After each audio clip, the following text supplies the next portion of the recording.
Good afternoon and welcome to the Center for Indian Country Development's 10th anniversary event. My name is Alene Tchourumoff and I'm the Senior Vice President of Community Development and Engagement, which also includes our Center for Indian Country Development here at the Minneapolis Fed. There are many folks who traveled to join us to join us today in person and hundreds more joining online. We want to say welcome to all of you and thank you for being with us. Over the next 2 days, we'll hear from many tribal leaders, Federal Reserve leaders, and experts from across Indian country. We are so excited to share this moment with all of you and grateful to all of our speakers who will share their insights with all of us. Anniversaries like ours today invite us to reflect on where we've come, what we've learned, and where we're going. You see this reflected in the theme of our event, Braiding the Past and Future of Native Economies. The work that we do in research and data, however you interact with the work, however you intersect with the work, is detailed and rarely easy. It requires overcoming data challenges with limited resources, understanding complex issues, and ultimately doing the hard work of translating that research into action. Moments like this provide us the opportunity to step back and reflect on the bigger picture, to recognize areas where we've made progress, recognize where we may have stumbled, and identify emerging opportunities to help us chart the path for the next decade. Anniversaries are also an opportunity for us to give gratitude and thanks. We know that progress in this work happens in collaboration, and over the past decade, we've seen countless examples of individuals and organizations coming together to advance economic research and data in Indian country. And so I want to thank all of the tribal leaders, current and former Center for Indian Country Development Leadership Council members, Community Advisory Board members, the Minneapolis Fed Board of Directors, the Helena Branch Board of Directors, who are all here and who have supported our work over the years. We're so fortunate to have such a broad group of experts who engage with our work and actionable research and data and who provide us with their tremendous insights. I also want to thank Minneapolis Fed leaders, our President Neel Kashkari, our first Vice President Ron Feldman, who offer leadership and support to our team to be able to do this work. Our colleagues and leaders at the Board of Governors, including Governor Barr, who will join us later this afternoon, have been tremendous supporters and are very supportive of our work. The Center for Indian Country Development's staff as well, and I also want to recognize former staff in honor of the theme of today's event is braiding the past, the present, and ultimately the future. We need to recognize that we stand on the shoulders of visionary people like Sue Woodrow or Patrice Kunesh, along with colleagues at the time who were some of the first people to seed the work and to plant the seeds of the work that we celebrate today. And as we think about our work going forward in partnership with some of our colleagues, not only at the Minneapolis Fed, but across the Federal Reserve System, and to our colleagues at the board, we're partners in this work. And we're so grateful for the opportunity that we have to work together with all of you. I see some of my colleagues here from Kansas City, from San Francisco. Really appreciate that. You may have also seen our anniversary artwork for our event, which you can see here, but also on our event website. I want to thank the artist who created this work, Rachel Two-Teeth Picardo, for representing our anniversary theme so beautifully in this piece. The artwork shows the interconnectedness of traditional and modern tribal economies and was designed as digital ledger art, as an image of an actual balance sheet from the Minneapolis Fed's Helena branch in 1921. You can read more about this anniversary artwork on our event website. We have a wonderful program in store for you for the next 2 days. I'm going to turn it over now to Casey Lozar, the Vice President here at the Federal Reserve Bank of Minneapolis and the Center for Indian Country Development's Director. Thank you.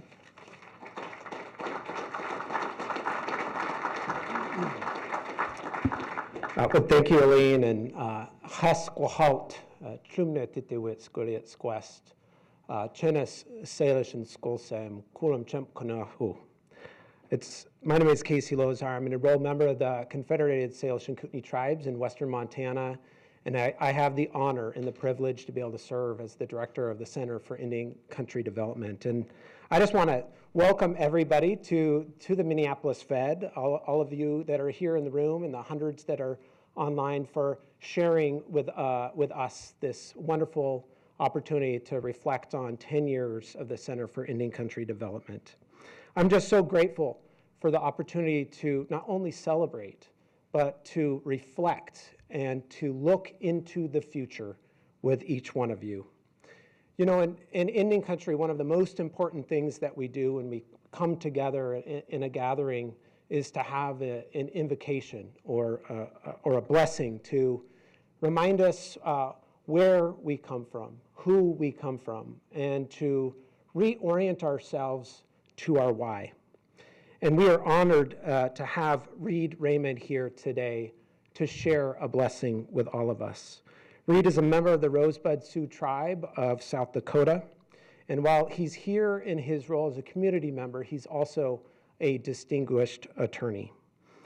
Following the blessing, we'll have a hand drum song from Zach Red Bear, who is a member of the Cheyenne River Sioux of South Dakota. Zach has performed traditional grass dancing and drum songs for most of his life, and he shares grass dancing and powwow teachings to the communities here in the Twin Cities.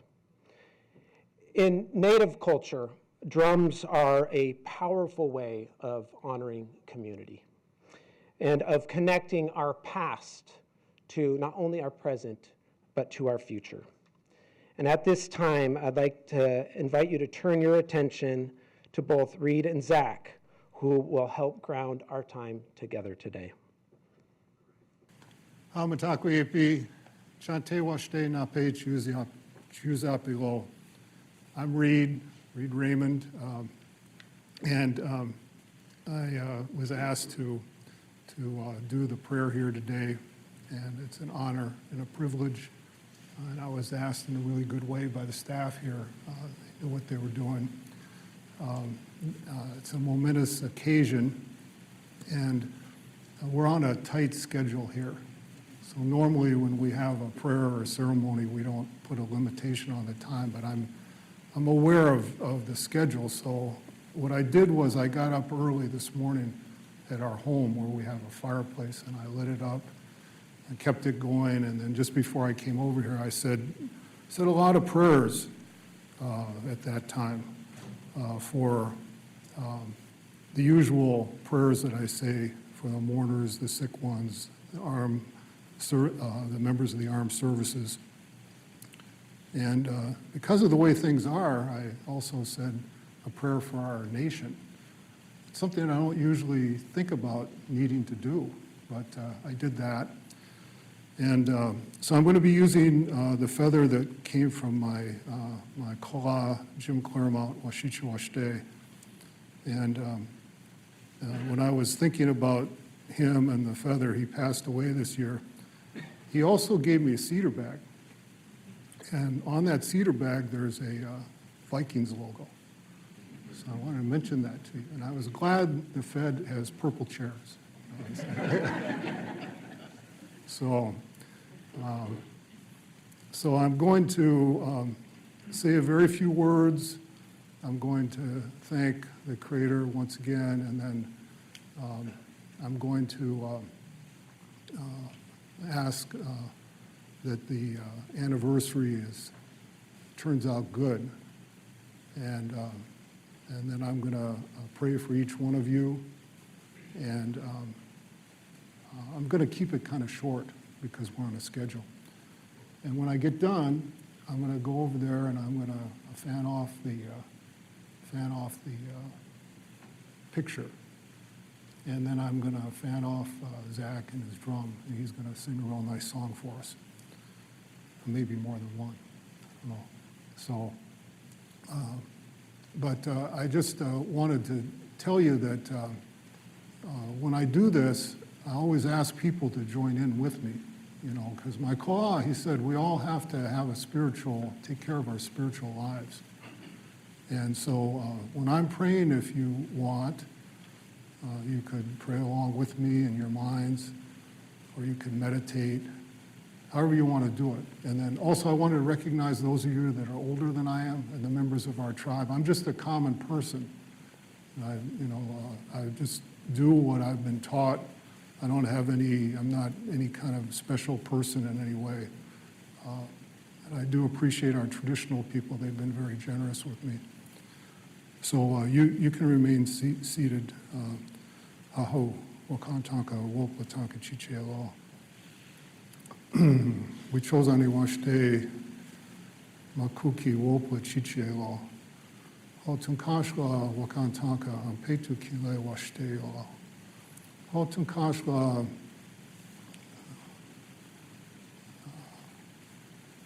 omaka wikjimina wo kiksuye yawashte yo. Make the anniversary good for the Center for Indian Country Development. Hotun kashla wakantanka wichasha na wia kile na wichozani washte na wicho unchare ku po tunkashla ushima kilo tunkashla o tunkashla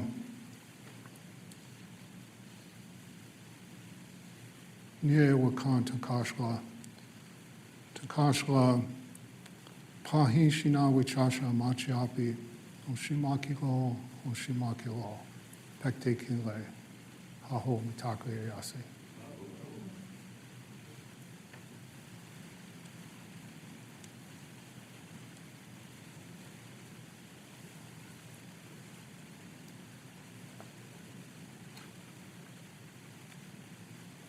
I'll fan you all off from right here.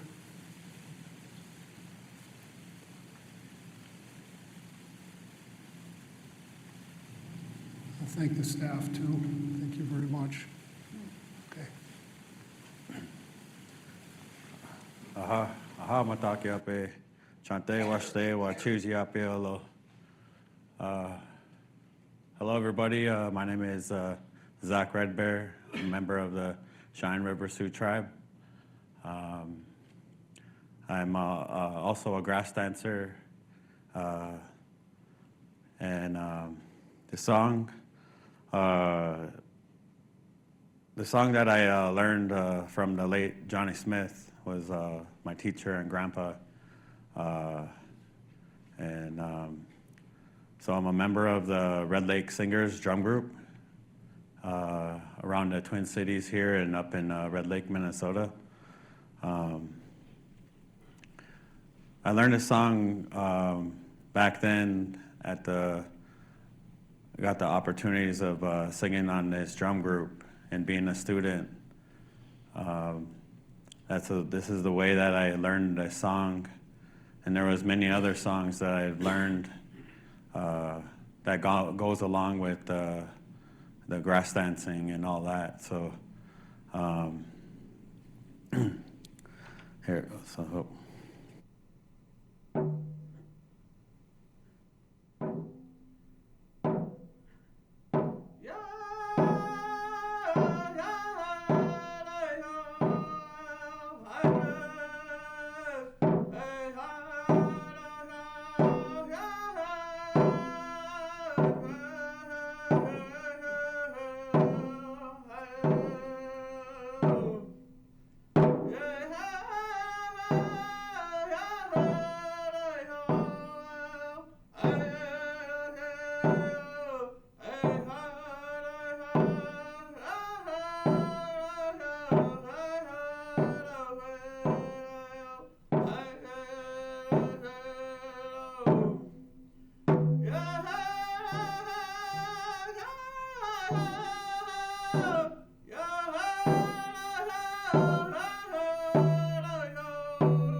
Well, thank you, Reed, and thank you, Zach, for setting the stage for us together this afternoon.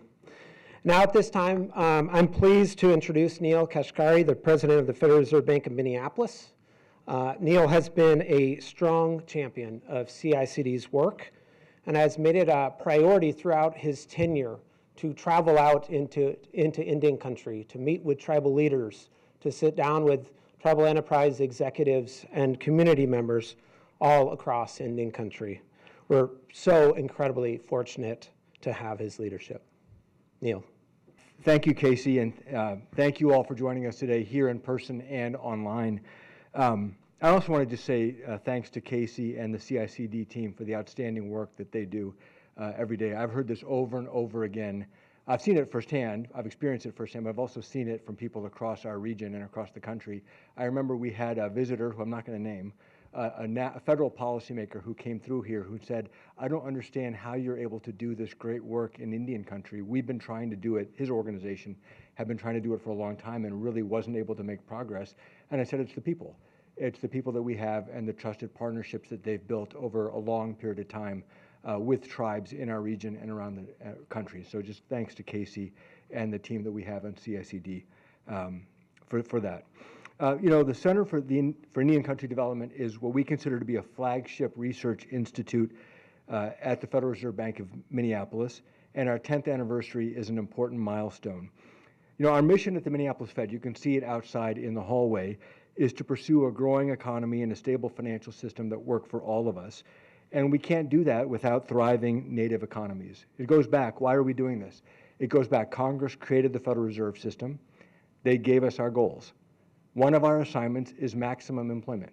That means as many people in our country gainfully employed and contributing to our economy as possible. That's everybody. That's not some, that's not most, that's everybody. And tribal economies are a big part of our country and a big part of our region. And so it's core to us fulfilling our congressional charge that we make sure that we reduce barriers where we can to provide pathways for Native members to participate in our economy. Now, the next 2 days are going to be an opportunity to look at the future of this work. Alene talked about the event theme, Braiding the Past and Future of Native Economies, which recognizes that we can't look ahead without also understanding where we've come from. This milestone invites each of us to consider lessons we want to carry into the future. And I recently spent some time reflecting on my own, I've been here now 10 years, my own 10 years with Casey and Alene and the team here and others, and the talented folks who came before them, and what I've learned from them. So if I go back to CICD's founding in 2015, research was drawing attention to economic development needs in Indian country, but our understanding on how to tackle those needs was limited by a lack of quality research and a lack of data.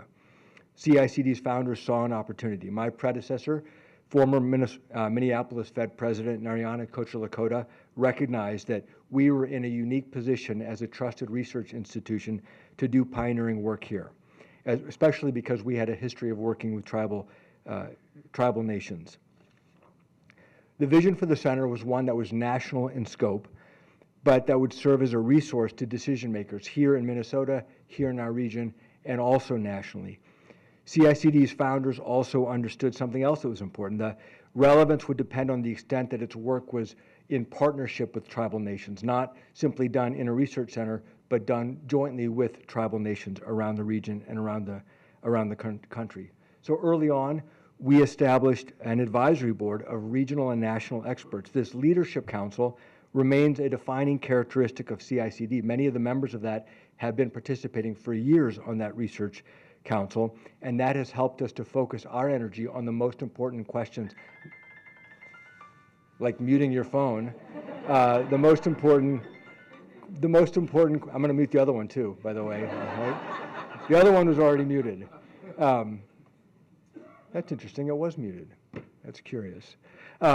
Focusing on the most important research questions that we have as monetary policymakers, but that tribal nations have facing their own economies as well. And so I want to thank the members of that leadership council who have served and continue to serve, because it's vitally important to the work that we do.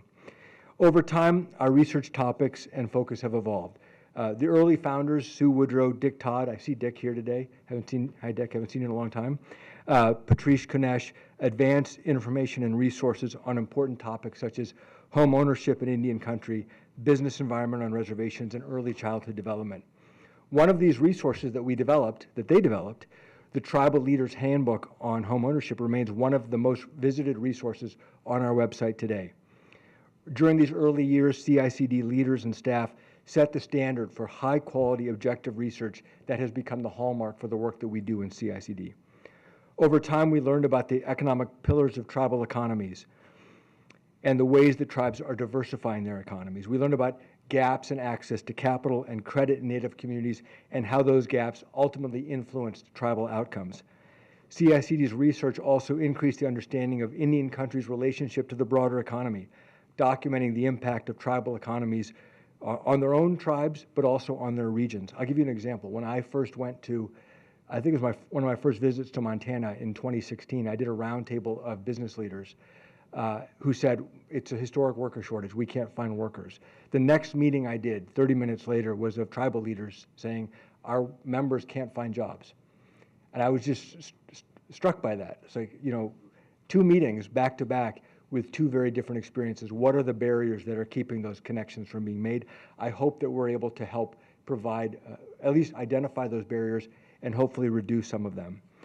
Over the years, CICD staff has been recognized for the kind of research that we're doing, the quality work, and has been invited to share our findings at all levels of policymaking, among local leaders, state leaders, and even federal leaders. We've been invited, some of our staff have been invited to testify before the United States Senate as they have explored different issues on facing tribal economies, given data briefings to congressional members, meeting with tribal councils and boards of Native organizations. We're very proud of the fact that they're being recognized around the country for the expertise that they bring. And in just the last several months, I've had the privilege of joining Casey and Alene on a number of visits with tribal leaders to the Mille Lacs Band of Ojibwe and the Winnebago tribe, just to name a couple of them. And there we learned about how they're tackling labor challenges, how they're serving a national, even a global economy, and also meeting the needs of their members at the same time. And we've learned from the world around us. Casey accepted his job as director of the CICD. I remember this in February 2020. As you might recall, the world changed a few weeks later, but he and the team were up to the task. When I remember this vividly, Congress was allocating in 2020 a lot of money to support the whole U.S. economy. They allocated some money dedicated for tribal economies, and then they realized, hey, they don't know how tribal economies work. And they don't actually know how to get the money out to tribal economies. They don't know how to actually structure the programs so that tribal economies could take advantage of those programs. Even though the money was there, if the programs weren't designed right, they would not be utilized. And Casey and team here were happy to step up. They did surveys, custom surveys in the moment to reach out and to figure out what are the needs at the moment of tribal economies and tribal businesses facing the COVID challenge. And we're really proud of the work that they had done. I could go on and on. We have a wonderful agenda for you over the next couple days. Again, we're really thrilled that you all are here. Thank you for your partnership. This is a 10-year anniversary. This is not a finish line, obviously. This is just a milestone to recognize the great progress that has been made, and we look forward to continuing to work with you as we go forward. Thank you, Casey.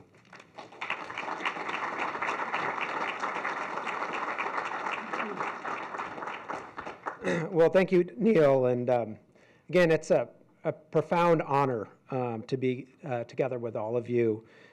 This is not just an important milestone for the Center for Indian Country Development's history. It's an important time for Indian country as we all reflect on what's been a period of truly remarkable economic innovation in Indian country. And in honor of this occasion, we are hosting 44 flags from the tribal nations across the Federal Reserve District here at the Minneapolis Fed. And in Indian country, flags hold some really important symbolism. And hanging in our halls here at the Minneapolis Fed, they are a reminder of our resilience as Native people and our responsibility not only to our history, but a responsibility to our relatives. I just want to thank the tribes for sharing your flags with the Minneapolis Fed. This time every year, I find myself thinking a lot about my grandpa. It was always in the fall that he would take us up into the mountains, and I didn't like it at the time, but we would cut cordwood every single weekend to make it through the harsh Montana winters.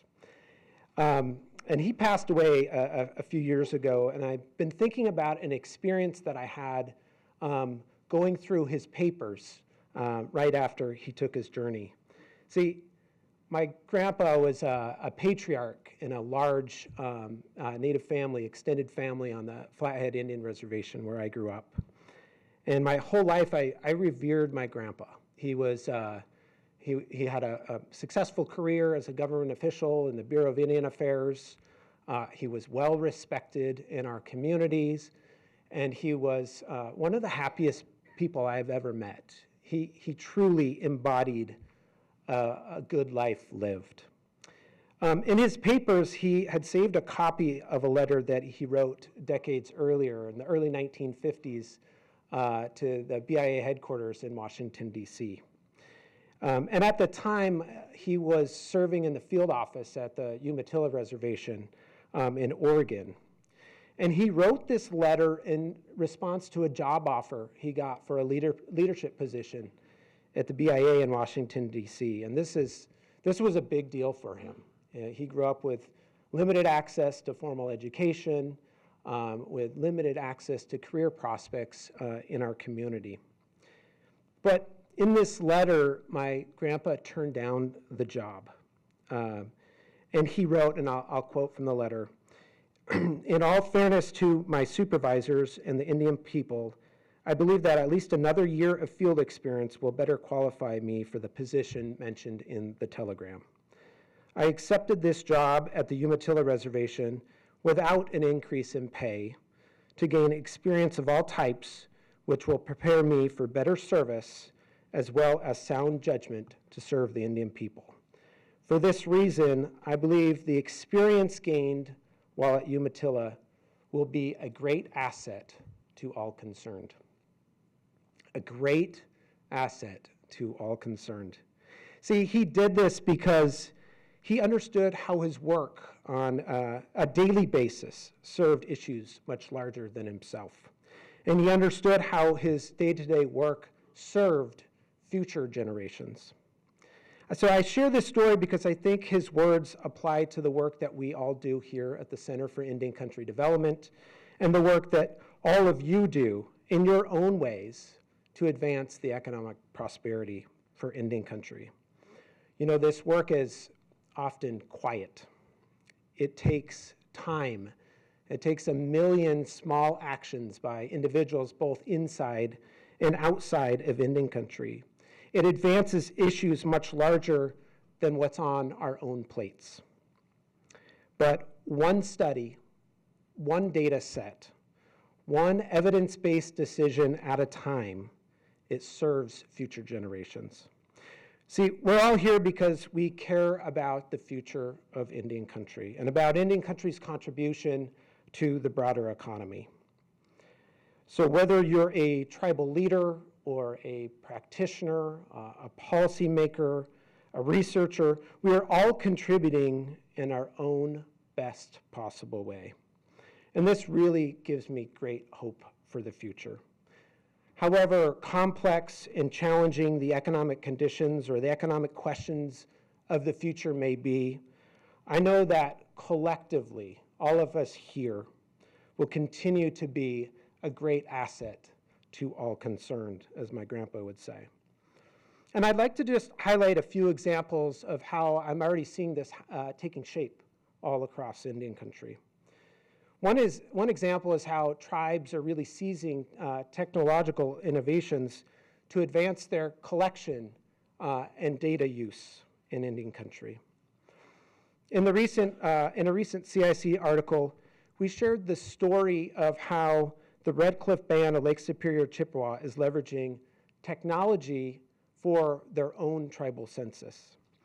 Each household in their nation is assigned a survey code, which enables the tribe to conduct the census without asking for identifiable information. Codes are then tracked in a software system that shows survey staff which households have completed the survey and which ones need additional follow-up. And the latest Red Cliff survey had a 90% response rate, providing invaluable information for the tribe's comprehensive plan. And that's in comparison to the 67% response rate of the recent 2020 decennial census. So there are examples like this that are happening all across Indian country of tribes really leveraging technology to gather the best possible data to inform their decision making. Another way I see Indian country approaching economic questions in the best ways that we know how, of course, is through research and through data collaborations. Tribes, Native organizations, and researchers are working together to take on some of the most complex research needs that would be hard for any one individual entity to try to address on their own. One example of this, which we'll talk a little bit more about tomorrow, is the Survey of Native Nations. And this is a collaboration between CICD and tribal governments to address a long-standing gap in tribal public finance data. This work is comprehensive. This work is very complex for many, many reasons, not the least of which is the need to steward tribal data in the most secure way. It simply couldn't be done without collaboration between the participating tribes who own and who govern their own data and a research institute like CICD with the infrastructure to be able to securely store and protect tribal data and to do the deep analysis for our tribal participants. We see similar research collaborations happening with Native organizations. One recent partnership that CICD has is with the Uista Corporation, where we partnered together to survey Native community development financial institutions, in essence, to provide a census of the Native CDFI industry. See, in these ways, partners all across Indian country and beyond are coming together to address some of the most challenging data needs in ways that none of us could do on our own. I also see examples of peers across Indian country sharing knowledge and resources to help each other do the best possible research. During last year's data summit, CICD's data summit, our leadership council member, Dr. Stephanie Russo-Carroll, who is the director of the Collaboratory for Indigenous Data Governance, talked about the growing number of resources that are becoming available this last decade to support tribes and other researchers to apply tribal data sovereignty principles.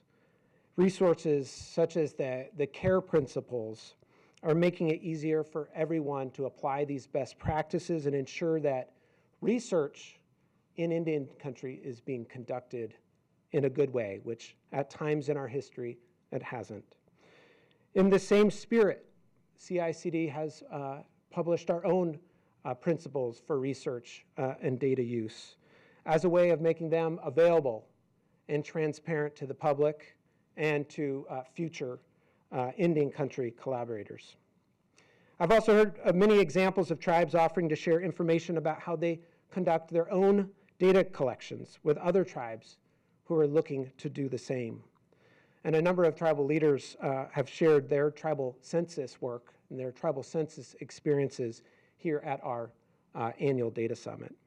So by sharing knowledge and resources, we're tapping into our own historical knowledge and really applying it to strengthening not only our economics in an Indian country, but our tribal governance. And of course, we can only approach economic questions well if we do so with the highest quality data. As Neel said, CICD's founders set the standard for the rigorous research that CICD is known for, and I'm very, very proud of our staff who are upholding those standards every single day in our research and data work. I see a similar commitment to the best possible data in communities and organizations in Indian country. In an interview with one of our Leadership Council members, Dr. Alicia Murphy, where she spoke about her experience as the first full-time permanent economist with the Navajo Nation. She talked about how important it is to have trusted data to make important tribal decisions, even though collecting data isn't often easy in Indian country. It takes time, it takes resources, and sometimes it takes collaborations across multiple facets of government. But in the end, it all comes down to the quality of the data that drives quality analysis for decisions to take care of the future of our relatives in Indian country. This is certainly an exciting and a dynamic time to be able to do economic research and data work in Indian country. And as we look to the future, I do so with great confidence that, like my grandpa, individuals, organizations, and tribal governments across Indian country and beyond will serve this work in the best way that we know how, approaching the economic questions of the future with the best possible information. Engaging in this work with all of you is the privilege of a lifetime. Lum lumps.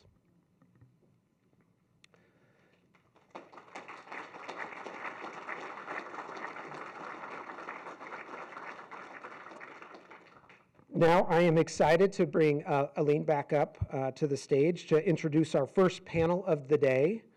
And for those of you that are online, if you have any questions, you can submit your questions to our email box at cicd@mpls.frb.org. Alene. Great, thank you, Casey. And I would invite our panelists up to the stage as well. Chief Executive Benjamin, Dawson Her Many Horses, Miranda Compton.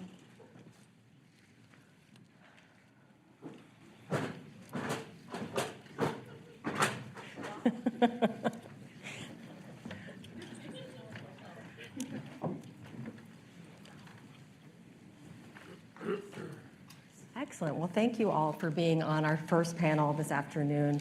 Really what we're set to discuss today is expanding the impact of data and analysis in shaping tribal economies. And I have a tremendous panelists here with me today. I'm so honored to be on the stage with all of you. I'll start with introductions. Chief Executive Melanie Benjamin is now currently Vice President of Government Relations and Engagement at Bluestone Strategy Partners, a Native-owned firm that works to strengthen tribal sovereignty. She previously served as Chief Executive of the Mille Band of Ojibwe after first being elected in the year 2000, from 2000 to 2024, right? And is also a member of the Center for Indian Country Development's Leadership Council. Next to her is Dawson Her Many Horses, as a managing director at Wells Fargo. Before being named managing director, he was appointed head of Native American banking at Wells Fargo in 2021, and he's also a member of the CICD's Leadership Council.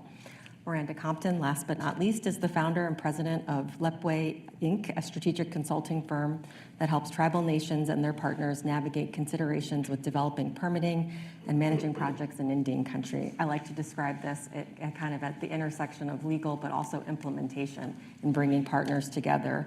She serves as adjunct professor at the University of Montana's Law School and is a past CICD policy fellow. So please join me in welcoming them.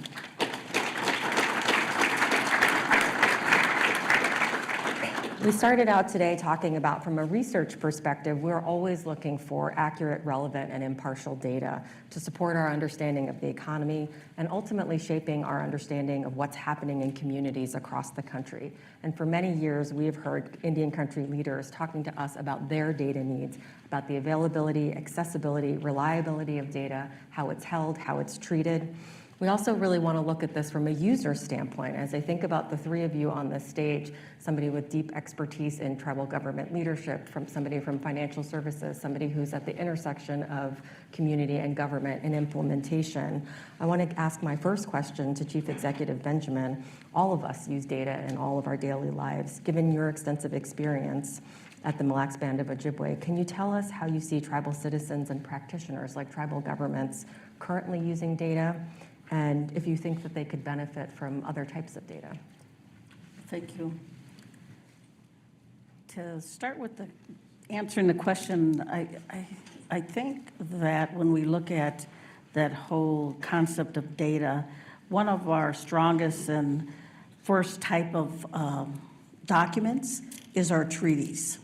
So when we think about our treaties, that kind of identified where the reservation boundaries were and what all of those different boundaries were. And so for the Mille Lacs Band of Ojibwe, during my tenure, we always reminded people that we were a treaty tribe, we had those responsibilities.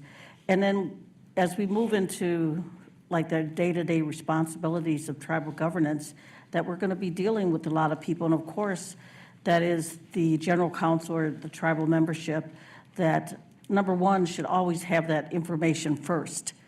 And because they're the ones that are going to give you the go to move in whatever direction you want to go. And when we're looking at big projects, housing projects, whatever those may be, our financial partners, also our partners at the local and state and federal level. And anytime we deal with those individuals, that it's imperative that we have data, whatever that may be, whatever the topic is, economic development. It was mentioned earlier that in Indian country, that we're, especially in rural America, we're the ones that have the highest jobs in our facilities, and we employ a lot of people. We have taken people off the welfare rolls, and we have provided scholarship, job training, all of those opportunities that you want as a Anishinaabe to have the good life. And so I think when you look at that data, that collection, how important it is. And as an example, anytime I met with any elected official, I always brought all my data with me. If I was talking about housing, I would say how big the membership was and how many people are on the housing list. But here's what the funding did before, how many people we actually put in a house, and they were able to have that capacity for a house. And even working with some of the national organizations, NCAI, NAFOA, IGA, the local MAST, any of those organizations, is when we come together as a group, those numbers are pretty compelling of what we provide in our area, especially in the area of economic development. And so the best tool, I think, the data tool in today's environment, in my opinion, of course, is a strategic plan, because that strategic plan will establish what your roadmap is going to be, who needs to be with you as you're moving forward. And that strategic plan also brings the other elected officials together, and we align on what our mission is going to be. That strategic plan to the tribal membership allows them to know what the initiatives we're going to work on, and also working with your elected officials, that they also understand what you're doing as well. And I think about studying your enrollment rolls. How many do you have today? What's your projection of growth? Or how is it going to decline? How is that going to impact what your tribal budget is going to be? What is that going to impact if you have to increase your daycare? And what does that mean for scholarships and things of those sort? So there's all of this data is so pertinent to your everyday responsibility of providing for your membership. And not only your tribal membership, but the community that works with you on a lot of issues as well. And it was interesting, I was just at another conference in New Orleans, and there's an individual representing Fannie Mae, and he was bringing out his tribal initiative to the group, but there were no tribal representatives there except for me. And it was a housing finance agency. And so he and I talked, and I talked about the importance of going out there and making sure you're at the right area to provide the right data, so when you deal with tribes, you understand what the need is out there. So those are some of the small examples of why this data collection is so important and why you carry that with you to share wherever you go, and especially to your tribal members. I think, number one, you really have to make sure that they understand and they support, and you listen to their needs, and that's how you come up with your strategic plan to move the government forward on their behalf. Yeah, wow, there's a lot there. Thank you for sharing that. So Dawson, I want to turn to you because Chief Executive Benjamin just talked about sort of initial data and really having an understanding of even basic things like treaties and boundaries, but also about how data can inform kind of what happens next and how you think about even telling the story or how you're charting your strategic direction going forward. Another group of people who are kind of avid consumers of data outside of government are investors, and your role in financial services.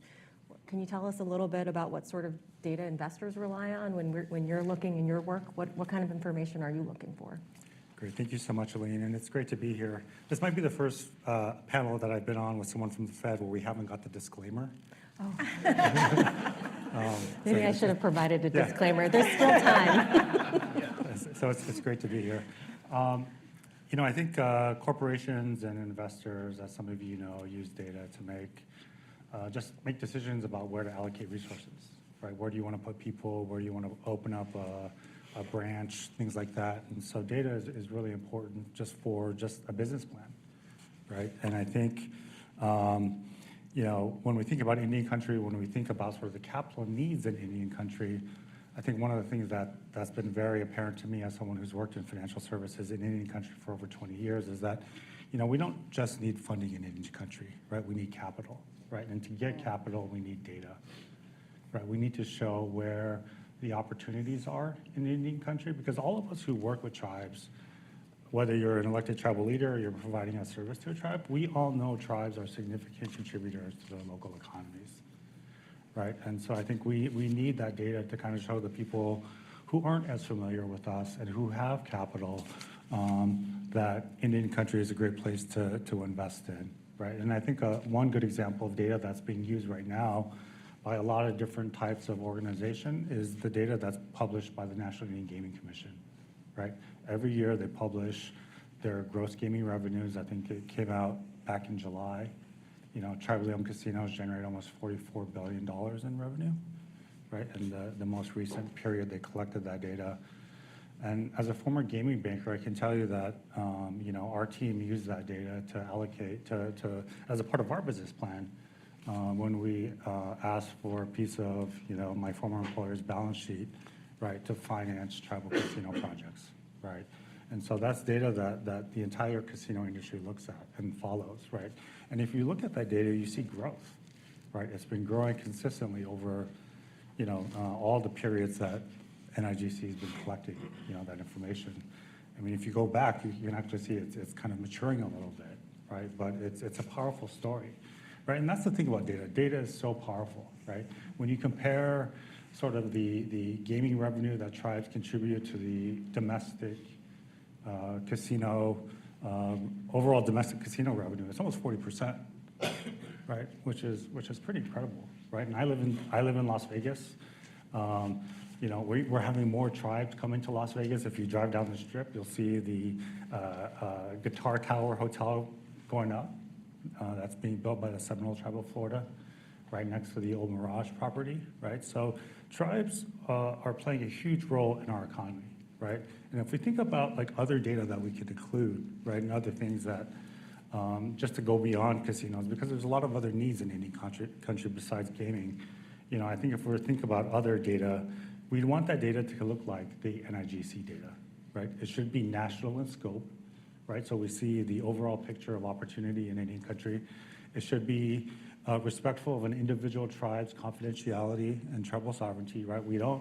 I'm not getting up here and advocating, that we publish individual tribes, financial information, but I think NIGC has shown us that there's a way to show the opportunity while kind of protecting individual tribes. And, this, like I said, this data is powerful. It reframes the narrative, or it can reframe the narrative about tribes, right? And change the narrative from tribes always being poor, right, to tribes being significant contributors to their economy. It also just reframes the risk, right? Because, I think there's always this urban myth about tribes being, bad borrowers or, not able to kind of repay. But I think if you look at some of the default risk of, just kind of switching data sets. If you look at the default rates of borrowers at Native American CDFIs, they're lower, right, than commercial lenders, right, which is pretty amazing, right? And so data is so impactful, right? And I think the more data that we can get, I think is even better for investors and others who want to, put some money into Indian country. Thank you for that. I'm going to press you guys in a minute about what more data, but before we do that, I want to ask Miranda as well. Last but certainly not least, really similar question about tribal councils and their enterprises. What data do they currently use? What would be especially valuable to add to the mix? Yeah, I think data is such a powerful tool for modern tribal nations. The first data point is that tribal nations are modern. I think there is a tendency to think of tribal nations as a historical caricature almost. But tribal nations and their enterprises, that's another data point. Tribal nations have enterprises. Those enterprises are owned and operated by the government, sometimes under Section 17. I should mention I'm a recovering lawyer, so sometimes I slip into a little bit of legalese. But under Section 17 of the Indian Reorganization Act, tribes can engage in enterprises as governments. Why? Because tribes need governmental revenue. Why can't they access typical revenue sources like other governments? Because they can't tax property. Why is that? Because the U.S. holds tribal property in trust for tribes. Those are all data points that you have to start with. So what I find with tribal nations and enterprises today is that it's really a renaissance of us telling our own story. And that's so essential for the data. You look at something like casino data, a lot of times that was gathered by non-native entities, right? Non-native entities gather information about how many Native American people there are. Tribes, when they gather that information, they say, how many citizens of this particular tribe do we have? How many people within our tribe use our treaty rights? How many citizens do we have that live within or outside of the reservation boundaries? So when we collect our data, the data, to Casey's point, is much better quality because we actually know what information tells our story best. And so I've seen in the past few years a real opportunity that tribes are seizing to create that data. Now, once that data is out there, then you can actually go and tell stories about it, right? We actually have Native entrepreneurs that need capital. Before, it was like, well, why does Indian country need capital? Like, you're just, hunting and fishing, and you don't need that kind of funds. Oh no, we actually have businesses. Here's how many businesses we have. What is the market cap for Native youth and their interest in different things? None of that information existed. So to go to the financial institutions or to go as a tribal council to implement your strategic plan, you really had one hand tied behind your back because you couldn't really tell your story. The other thing that data does is that it legitimizes things. People didn't believe tribes when they told their story before. But if you could tell it in data, if you could partner with the Federal Reserve Bank of Minneapolis to get high quality, highly credible data, that data can then be used in a much better and a broader variety of ways. Just really quick, I think my favorite story about data right now is that if you go on any of the large language models and you say, show me a picture of a Native American, they will show you a picture of a person in buckskin and a headdress. And you say, no, that's not right. Show me a picture. Well, I should also say, don't log in, because they don't do that if you log in. But if you just use it without a login. No, show me a picture of a Native American in the modern world. And it'll show you that same person in buckskin and a headdress, but with like modern cities behind them, modern buildings. You say, no, show me a picture of a modern native tech entrepreneur. No lie, it shows you a person sitting at a desk with a computer with a headdress on. That is the kind of data, the kind of stories that are told about us. And we now have the opportunity to tell stories for ourselves. And I guarantee you what shows up in a native informed IA model won't have a headdress on. So thank you for that. I feel like you opened up a whole nother realm of questions that I kind of wanted to get into, but I think maybe we'll go there now since you started to raise it, is the historical context, I think, being really an important part and also a theme in our conversations today of really even the things that you laid out as tribal nations have enterprises as governments. They have enterprises as governments to generate revenue because of the status of land, things like that that are important contextual elements. But also you talked a little bit about how tribes or how Native organizations might be pulling together their own data. I'd like to turn it over to Chief Executive Benjamin or Dawson to talk a little bit about, do you have examples of that as well, of like innovations and kind of how people are thinking about data? Dawson, you also a moment ago spoke about, an element of some of the national data being that it was national, being that it still protected the sovereignty or the privacy rights of the tribal government or the enterprise that it was collecting data from. Things like that. Are there other elements of how that we should be thinking of in how we collect data? Well, that's to you. Yeah, I think, when I think about opportunities in Indian country as a banker, right, I think about, also when I think about the requests that we get, right, because, tribes are unique. We aren't just sort of a kind of a racial category in the census, right?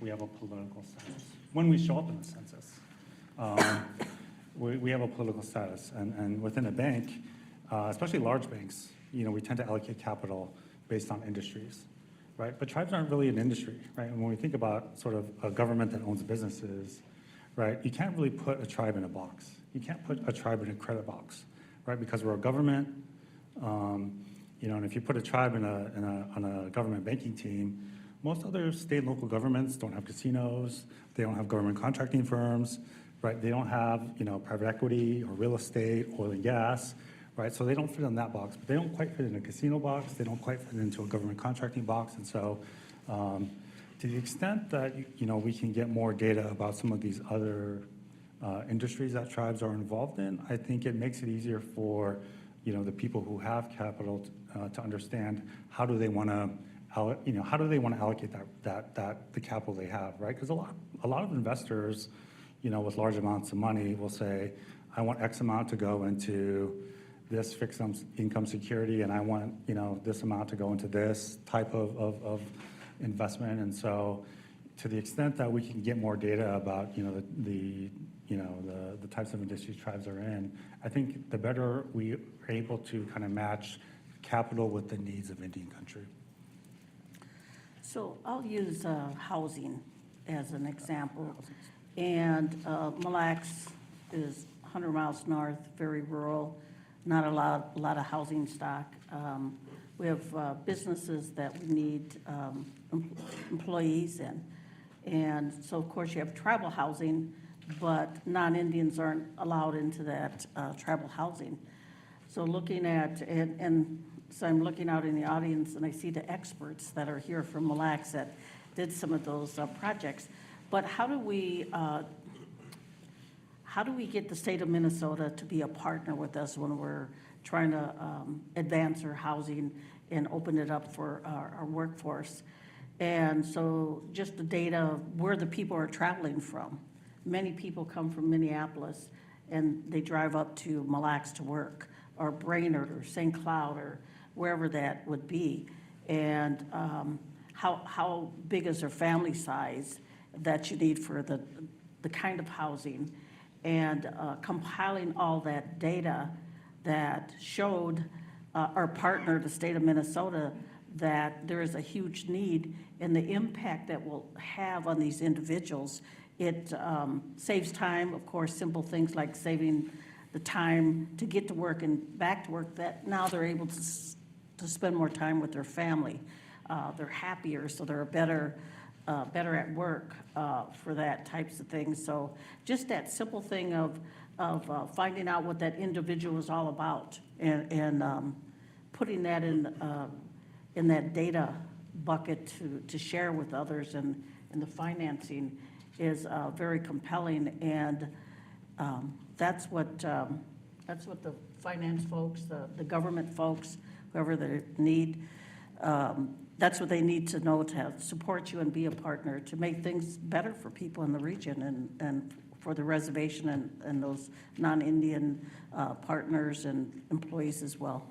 Dawson, did you want to jump in there? It looked like you were about to say something. Yeah, no, I think housing is a great example of why we need economic data, right? If you look at the housing need in any country, right, and it depends on kind of like the source, but I've seen anywhere from $35 billion to $50 billion in housing needs in any country.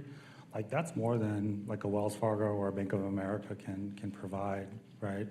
You know, we need additional investors. They need to be able to see that tribal governments, individual tribal members are good borrowers, right? And so that's why we need this data about Indian country to kind of show like that Indian country is a good place to invest in, because it's, you know, the federal government has a trust responsibility to Indian country, but the federal government probably isn't going to give Indian country $35, to $50 billion, right, for housing, right? So that capital needs to come from someplace, and I think having good data about the creditworthiness, of tribal governments and individual tribal members, can help there.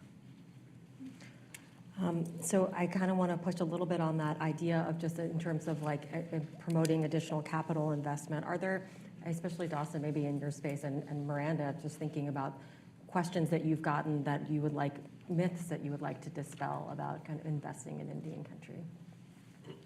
How much time do we have? Yeah, I think there are so many myths. There is so much, there is and I'm sure Melanie spent 20 years educating people. Every time they come in, you say, okay, this is what a tribe is, this is what our treaty is, this is what we do. So I think there are a tremendous amount of misinformation out there, even just about the most basic things. The status of tribes. We will identify, I'm a citizen of the Delaware Tribe of Indians for myself, what that political connection means. When non-Native people walk into Indian country, and often with a genuine desire to help or invest, there is a huge hurdle to doing so because of that misinformation. So I think the more that we can provide some initial data sets, the more we can provide some basic information about the fact that, a lot of this is the work that the CICD does. Like, there are CDFIs. They have very great rates of return. There are Native entrepreneurs. There are this many acres of land. Like just the most basic components of data, I think, would be really helpful. And then through that partnership, I've seen tribes be very successful in developing broader scopes of data that can translate out from maybe what a tribal council needs to what a bank needs or what a private investor might need. But it's really that partnership and starting with the tribe and addressing some of those key areas of misinformation, like the status of tribal nations. I think Dawson's note about where tribes sit within a company is very interesting, because they will often put tribes, as a large consumer, right? Like they're a commercial account. Well, they don't really fit there. They're more a government, but they don't quite fit there because they also have commercials. So even just creating frameworks that help address where tribes sit, I think is a really helpful way to build the foundation for that relationship. Yeah, I also think like data is a powerful way to just help educate, right? Because I feel like to be Native is to be an educator, right? Like regardless of whatever field, regardless of the field you work in, I think all of us probably spend a lot of time kind of educating our peers and our colleagues about Indian country. But I think to define sort of a set of information and to kind of share it is powerful, right? Because it's almost like math. You know how they always say math is like the international language, right? I think to be able to have a set of information that other people can understand in an easy format, I think that's powerful, right? And again, data is powerful because I think it reinforces tribal sovereignty, right? It helps educate people about tribal sovereignty and tribes as Indian people as with the political status as governments. But there are so many myths about the creditworthiness of Native borrowers and just how unprofitable we are. But I think we've done a lot of internal research at Wells, and that's hasn't been the case, right? Our clients are among the most profitable, right? And again, the CDFI default rates, right? Less than, the default rates of mainstream and commercial banks, right? Super powerful. Yeah, and so for those of you who aren't as familiar with community development financial institutions, can you talk a little bit maybe about some of the role that they might play?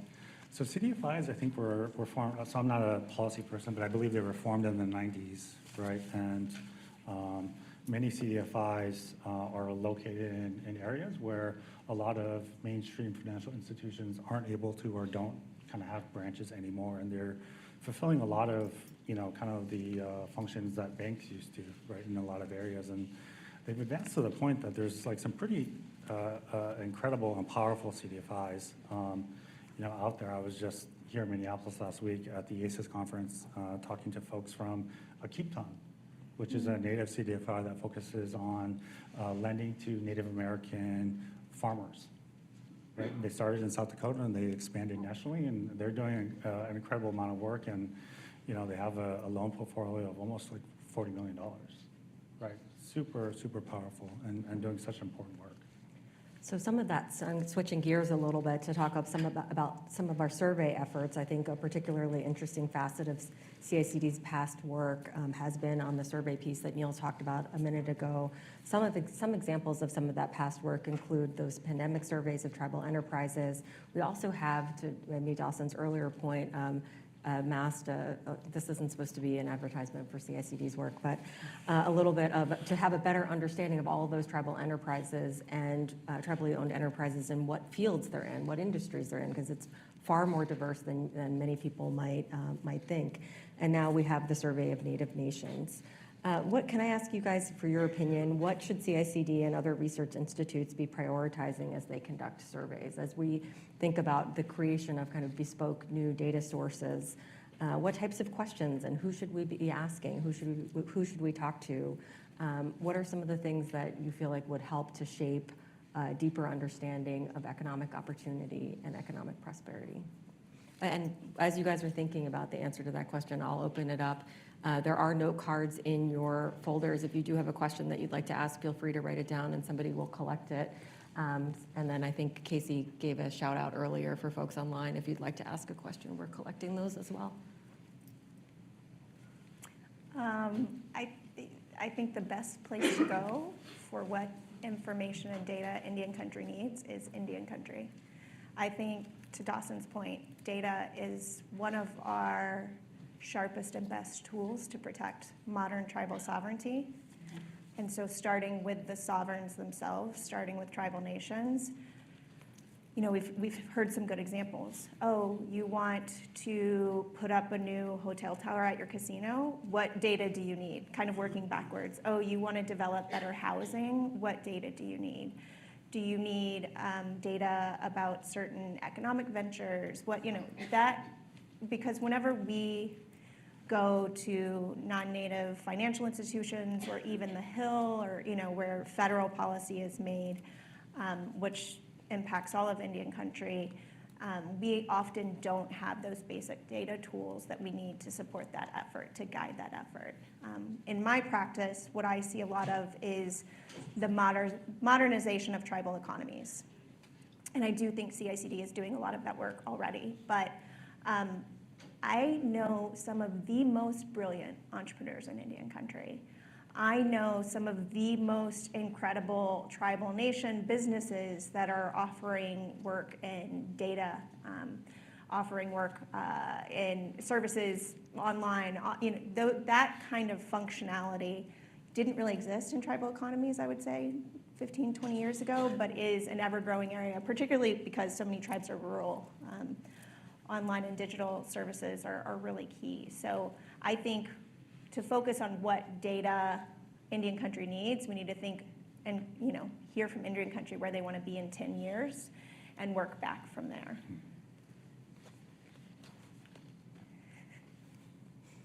Okay, I will. So that was,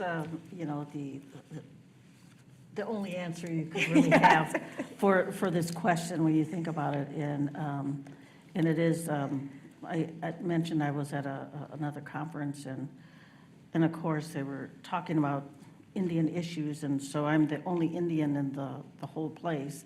So they come and talk to me. And, but one of the things I stressed is that when you're dealing with tribes, they're unique, they're sovereign, and they have their own way of governance and their own goals for self-determination. And when you approach a tribe, at least do a little research on them, who they are. I mean, you can go on a website right now and find out a lot of information about any tribe. And to always, don't necessarily go there with you know it all kind of a mentality, because they'll just, you're shut down after a while and say, nah, I don't want to deal with those people. They're too smart for me, so they can go somewhere else, kind of a deal. And then, I mean, you said it. We have the best experts right within our own communities. And those folks really, and I think about the Mille Lacs Band and our economic development arm, those individuals spend so much time researching, vetting projects, looking at all the financial availability to do a project. And a lot of times, of course, you always want to go to the tribal council, and sometimes you don't get there to find out what those experts and what kind of knowledge they have to share when you're dealing with outside entities. So to set up who those folks are as well. And but again, you can have the best relationship with the staff, but if you don't have that good relationship with your tribal council, your elected officials, things may not move forward.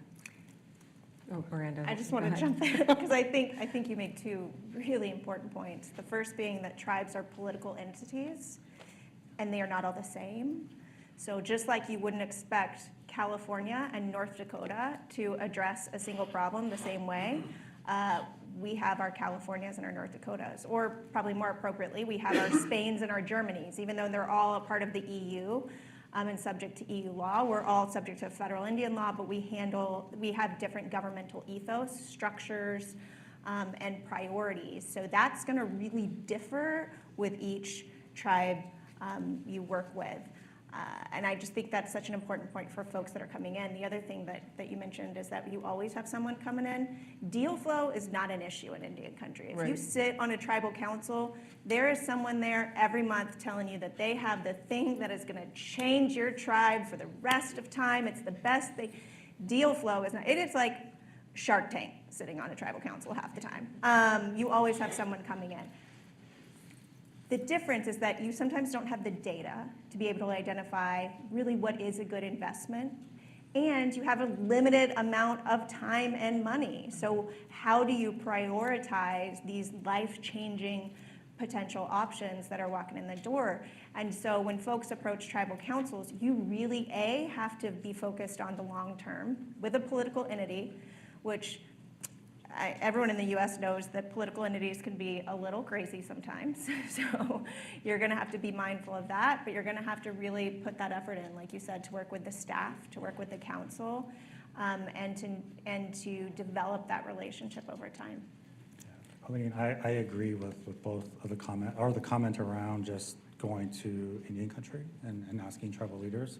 But I also think we need to acknowledge, like, if we want capital from elsewhere, right, we also need to kind of understand that mainstream America, not just Native America, is also going to be a user of this data, right? And so to me, it would be interesting to kind of have a conversation with tribal leaders and maybe like folks from the rating agencies, right? Because they're always thinking about investors and their rating debt, right? So it might be interesting to kind of think about what would they say, or about what investors are interested in, what kind of data, would they want to see, right? So I think, as we think about, data in Indian country, certainly, we always need to go to Indian country first, but we also need to acknowledge that there are going to be other users, and if we want more capital, we need to consider those users as well. Executive Benjamin, can I just hit on this deal flow Shark Tank experience that you've had? And how would you evaluate something that comes forward? I would send it over to the economic development arm of the tribe. But One example is an individual tribal member had some relationship with these potential business people that wanted to do research for pig hearts. And they came to Mille Lacs Reservation, and the individuals, they brought a packet, and it was interesting, they didn't even have any information about them individually, who they were, what kind of background they had forward. And the thing that really jumped out at me and stays with me forever is that the statement was, well, you're a tribe and you're sovereign, so you can do whatever you want. And so therefore, bring us on, we're gonna do this research on the pig hearts, and we're gonna have jobs and this and that. And without the knowledge that tribes have laws, and we have policy and procedure, and we do wanna vet anything that comes through. And I think there was, just to your comment, that I think there was like 1,000 like potential businesses coming through the corporate commission on a monthly basis or something. And so we looked at, what are we good at? You know, we're not good at being pig heart researchers, so that's not gonna be a deal we're gonna have. But, you know, what are we good at? And looking at that past data, what's the most profitable way for us to move forward? Financial data and things of that sort. So that's when you think about it, and it's like the definition of a tribe in a business world for some of those individuals, that you're sovereign, so you can do whatever you want. So my idea is what you want to do, kind of a thing. It's super interesting. I know we have about 10 minutes left, and I see that there are some questions that have come in. So Andy, do you want to read one of them? Sure. So there's been several questions that have been submitted. This one is for Dawson, although it'd be interesting to get everybody's perspective on this. There's been a surge in tribes doing economic impact reports over the past few years. Do you pay attention to them, and are they useful? I do pay attention to them. I think a lot of them are important, and I think a lot of them focus on sort of the regions where they come from. A lot of them have sort of a casino focus and origin to them, right? And so I think that's important, but you know, I think there's an opportunity, I think, to kind of do more. So. Thanks. Want to do one more? Sure. Indian country is a young population. Beyond hard data, how have any of you thought about engaging youth in a visioning exercise, letting them tell us what they see, say, in 50 years? So for Mille Lacs Band of Ojibwe, we used to do community surveys, and of course our elders and our youth were the focus. And we look at what are their, especially the youth, what are their aspirations and hopes. And so when you look at that, you set up scholarship programs, you set up mentor programs, you set up on-the-job training for these youth to be able to move forward and set up in our corporate commission. I talked about where are the tribal members? Why aren't they in management decisions at a level they should be? And so what happens is that our commissioner creates 10 new positions at director level to give individuals, our tribal members, the opportunity to learn the economic development business. And so depending on what your skill base is, you might be required to take additional education, or do you have the education, you just need the on-the-job training. And setting up programs so you send your youth out constantly to look at the world and see what it is and what they want to do, and then follow them through scholarships, through, like I mentioned, the mentorship, and also I think with the elder population is they keep us grounded and they remind us of our responsibilities, and they tell us as well as that each of us have a gift. The Creator gave us a gift. It's our responsibility to share that gift. So they keep us grounded in making sure that we remember our responsibilities as who we are as Anishinaabe. Thank you. Do either of you want to jump in on that one? Yeah, I mean, I think we need to listen to our youth, right? I mean, if you think about sort of the great movements, not only in Indian country, but just, beyond, I think so many of them started, from students, right? I mean, if you think about Standing Rock, right? That was youth-led, right? You think about the civil rights movement, right? That was like, started by, African-American youth, right? And I just think there's so much power in kind of our young people and their ability to, shape the future for all of us and follow kind of the ideals that they have. So I think, I wanted to Go add ahead, real please. quick, because I forgot to mention this when we were doing the community surveys, we did the elders and the youth. And the top request that they wanted to see was the cultural language revitalization and having the ability to practice their ceremony. And that always I thought, wow, so that meant there was such a good connection from our youth to our elders for them both to have that as the highest priority. Yeah, that's amazing. I love that. So I'm going to try to summarize our conversation. But you're going to have to forgive any omissions because this is all in real time. I feel like we've had a really broad-ranging and substantive conversation. I'm so grateful to have all three of you on this panel. We started by talking about what is the first data. Chief Executive Benjamin, you talked about even treaties and boundaries and how you as council members or you as tribal leaders are thinking about the information that comes forward and how do you take basic information like enrollment and housing and needs and develop plans. And ultimately, that was a theme that we heard from Dawson as well, is you really ultimately need to be able to have a plan to how you allocate resources, relying on basic data, but also recognizing that Indian country is not a place that just needs funding, also has a need for capital, and that the role that tribal governments play in their community is as an economic driver, as a major employer, as a hub, and also recognizing that over time that the historical context that where we've been is really important for understanding kind of modern nations and a modern understanding of tribal governments and Native people. So I think a lot of those themes are, I think, very interesting in how we think about telling stories and how we think about collecting information. We also talked about the how. We talked about information needing both at the local level or at the tribal community in Indian country as we think about collecting information, but also are there other users of this data in terms of investors potentially or other people that might be able to have a deeper, a more nuanced understanding of where might there be opportunities for additional partnership investment in communities. I also thought it was interesting kind of at the end where we're talking about just the different audiences kind of riffing again on that theme of even the investors as you're thinking about community and youth in the future. And I feel like that's the kind of my last question for all of you as you leave this panel and you have one takeaway that people can walk away from this conversation with. What's the one thing that you would want them to take away, the one thing that you could potentially fix if you had a magic wand? Chief Executive Benjamin, I'll start with you. I think the recognition of tribes as sovereigns, inherent sovereigns, and so we determine our own destiny.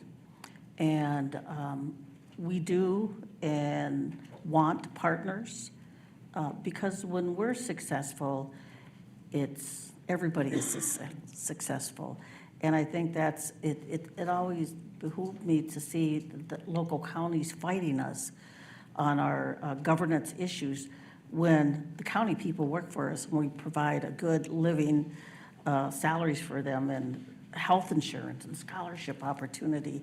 And so that respect is that our goal is to really be self-determined about who we are, and we know what and who we want to be, and we'll always have that opportunity to move forward. And if you want to come along as a partner, we're willing. Thank you. Dawson? Love your comment. I think I would say let's use data.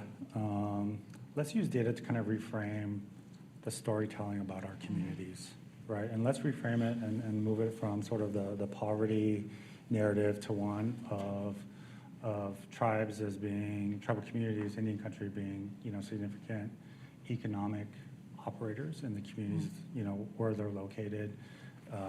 To your point, major employers. Places like Minnesota, tribes are huge philanthropic donors to the local community. I know, like Shakopee, I think if you read their report, they've given over $300 million, right, to the local, community organization. So let's use data to kind of retell that story. Thank you. I think, yeah, second both of those. Framing, if there's anything I would add to it, I would identify tribal nations as re-emerging markets. There's this concept in economics of emerging markets, right? They're growing, they're often youth-focused. I think tribal nations are re-emerging markets, and the reason I say re-emerging is because we have already emerged. We have a long history of emergence, and have a strong knowledge base and foundation from which we grow on. But I think for modern, investors, financial economists, data scientists, it's really important that they understand that we are re-emerging, that we're not antiquated, that we're not a figment of the past, that we are modern, and that Indian country is an opportunity. Not a loophole opportunity, as some pig heart research scientists felt, but that it is an opportunity to work with a sovereign to develop an area or an economy, and that with that understanding, because how do you approach an opportunity? It's not with hesitation, it's with excitement, it's with curiosity. So I wish people would just approach tribal nations in Indian country with excitement and curiosity, and build that data and understand that our sovereignty is something we care deeply about and will be thoughtful about, but that we want to see flourish in the future. And with those things in mind, I think the partnerships and the possibilities really are endless. Well, please join me in thanking this esteemed panel. Thank you so much for your insights.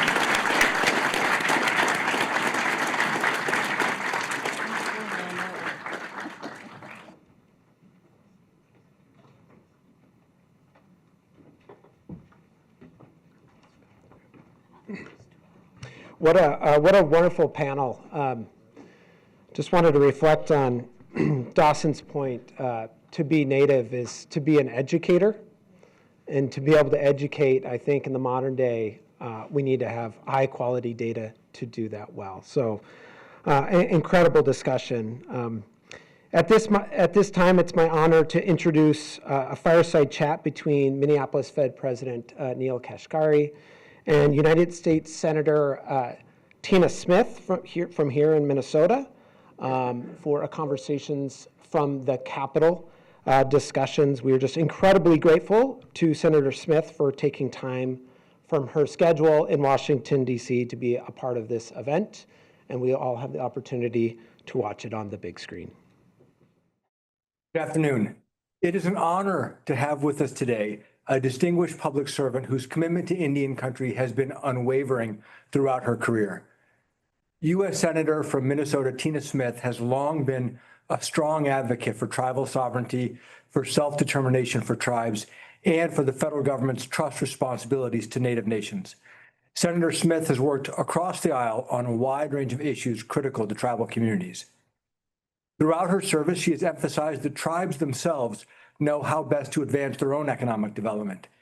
She is focused on addressing challenges and amplifying opportunities, whether in housing, health, education, infrastructure, or public safety. Senator Smith, on behalf of all of us here at the Minneapolis Fed and the Center for Indian Country Development, thank you for your time and your leadership. We are deeply grateful that you're joining us from your Washington, D.C. office, and for your steadfast dedication to advancing economic opportunity in Indian country.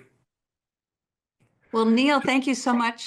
And thank you so much, Neel. And thanks to everybody there. I'm sorry that we can't all be together in person, but I'm so grateful for the Minneapolis Fed and the work of the Center for Indian Country Development. And I'm really looking forward to this conversation.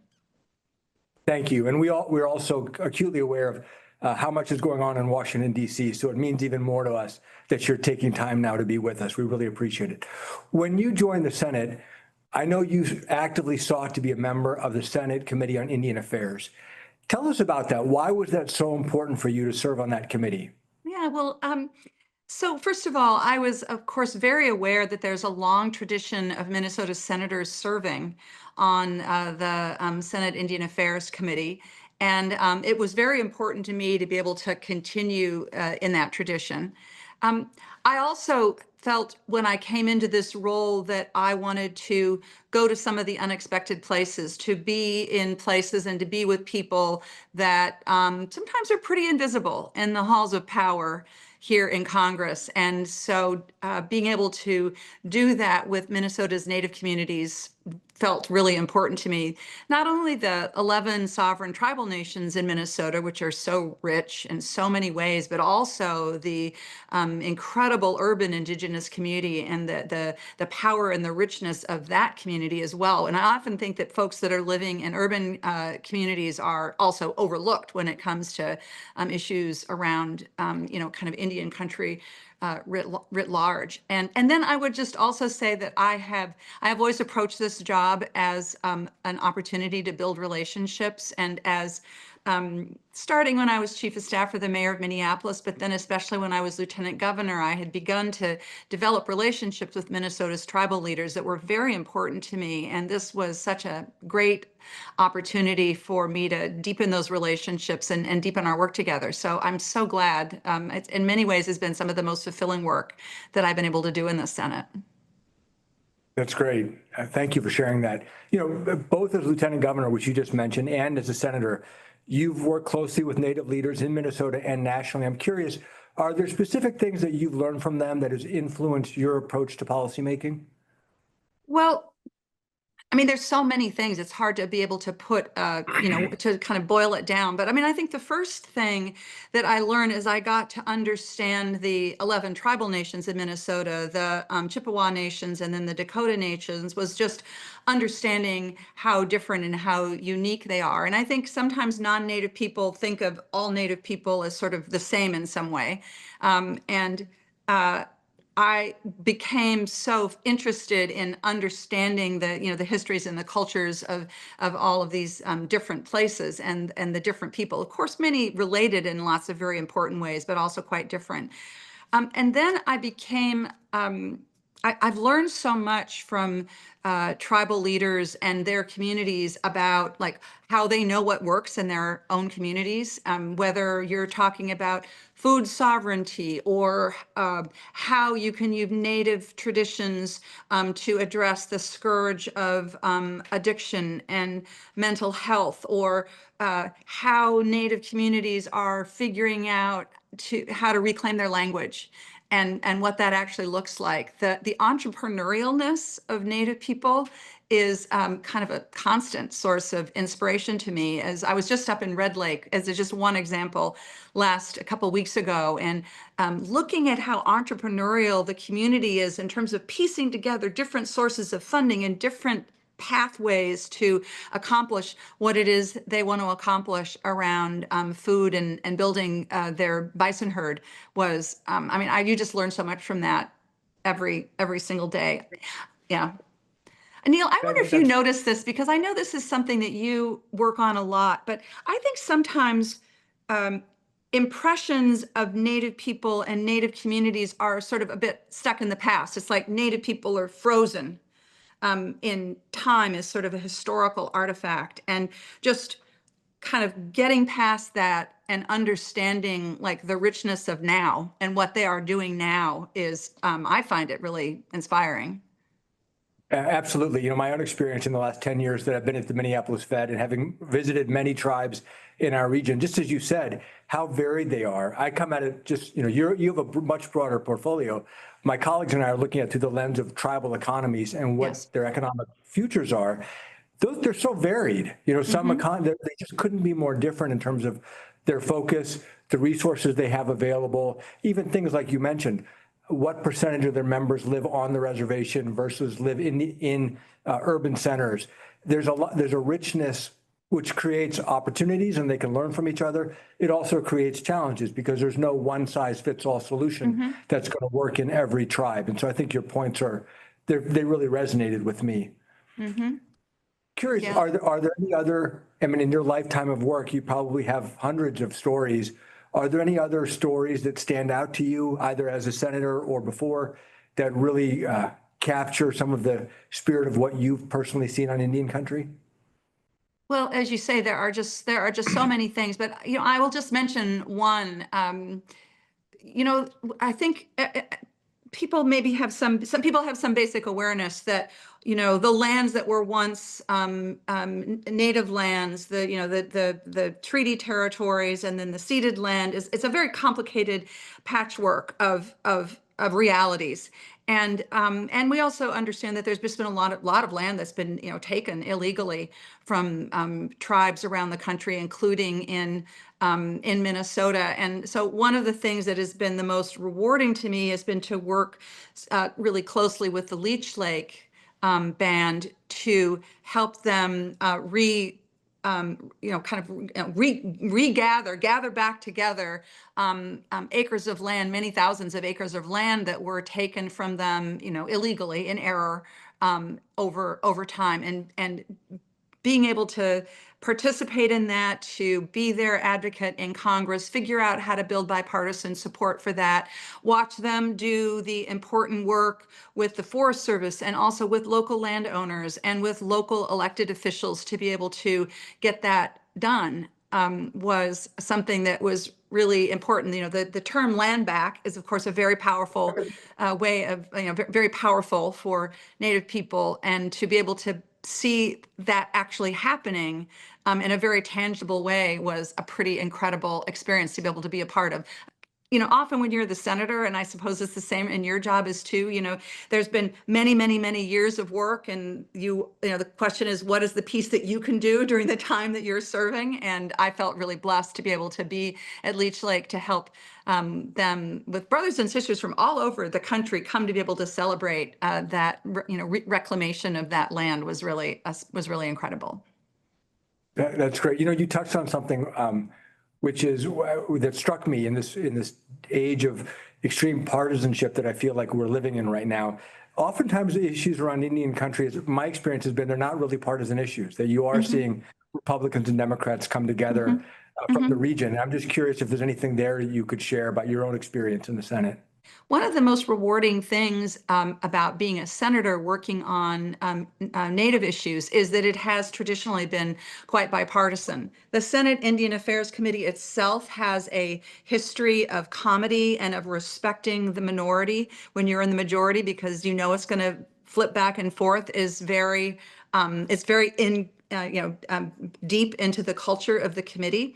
Many Native issues are actually quite parochial in the sense that they are very specific to a particular tribe and their water rights or their land rights. And so that means that there's a kind of a deference to the local leaders and the local understanding, and there's really strong support for Native issues on both sides of the aisle. And so I think you're absolutely right. It makes the work a lot less hostile than some of the work that we're doing. And also, let's be honest, I mean, both Democrats and Republican administrations have to do much better when it comes to, for example, really understanding the principles of self-governance. And in the Biden administration, though we were so blessed to have Secretary Holland, blazing that trail, there were still many parts of the administration where we struggled to get kind of a deep understanding of what self-governance really meant, how you could use 638 authority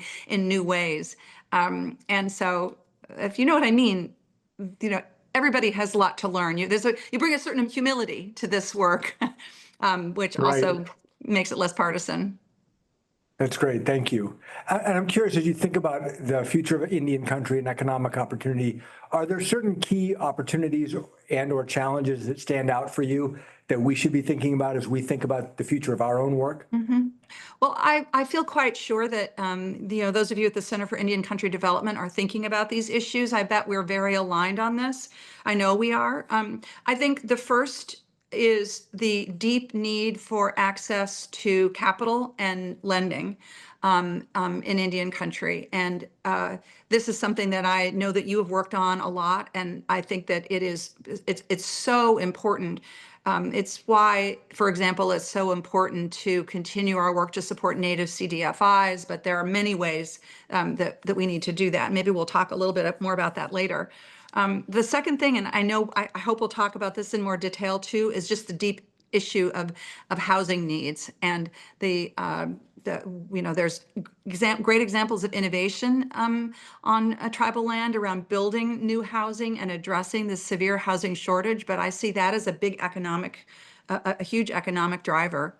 And then the third thing is just the opportunity to really take full advantage of what self-governance authority can look like, and that is an economic development opportunity, it's a health opportunity, it's an education opportunity, all of those things. So those are three things that come to my mind as we think about like where we can kind of build on strength.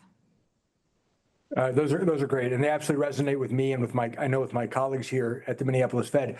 The housing one, and just in particular, which I know you've done a lot of work on, going back a decade or 15 years, we've been working on these types of issues to try to understand what are the barriers, and there are many. You mentioned capital is a barrier. Obviously, the complexities around trust land and lending against trust land, and so we're really proud of some of the work that we've done over the decade or more to try to create a toolkit that can enable tribes and their members to get access to capital to try to close some of these gaps. But there are, obviously the gaps remain. There are still many, many barriers, but hopefully we are making a contribution in reducing some of those barriers so that people have choices, choices of where they live, choices of where they work. And I know you're aligned on that. I think it's so important. And, I also think that, I think that it's important for, broadly speaking around the state, it's really important for economic development efforts to remember to include the entrepreneurs that are working primarily on tribal land. And, I will never forget being up in the Bemidji area and having a great meeting with folks there around incubator, new entrepreneurial ideas, and this great conversation. This was quite a few years ago. I wouldn't make this mistake now. We had neglected to invite anybody from the Red Lake Nation to come to this discussion, which was a huge oversight on our part, and I was quite humbled by that. And of course, but there was Chair Siki there to make sure that the voice of Red Lake Nation businesses and entrepreneurs were heard. And so it's always a reminder to me of how there's economic opportunity within tribes, but that we all need to do a much better job of including tribal entrepreneurs and businesses in the broader efforts of the state. Absolutely. In fact, for us at the Minneapolis Fed, sometimes we have meetings that are non-tribal businesses, and then we've got meetings that are tribal businesses, and then we ask ourselves, well, why are we making the segmentation? Why aren't we just having meetings of businesses and all local businesses are invited? And so I just think it's a reminder for all of us. We want to make sure that those voices are heard because there's a lot that we can learn from them, relevant to their own tribes and the economic futures, but I think relevant to the economy more broadly. Yep, that's exactly right. That's exactly right. As you know, Senator, census data and other data sources frequently lack data on Indian country. Now, mostly it's not due to lack of intention, but it's usually due to insufficient sample sizes. And we're trying to close that gap here at our Center for Indian Country Development. I'm curious if there's anything you can share about your own experience, why it's important to get access to high quality, accurate data. You're a policymaker, you're drafting legislation, you're shaping it. Are there any examples where good data has either made a really big difference or the lack of good data has been a real barrier to you as a policymaker? Yeah, well, first of all, I really, really appreciate the work that you all are doing at CICD around this. And I understand, I haven't had a chance to look at it yet, that you've just recently released this new report on the relending pilot program, I think, for Native CDFIs, which is a great example of like, okay, let's get some data and let's really understand what's working, what we can learn from this. But I mean, across the board, this is a challenge.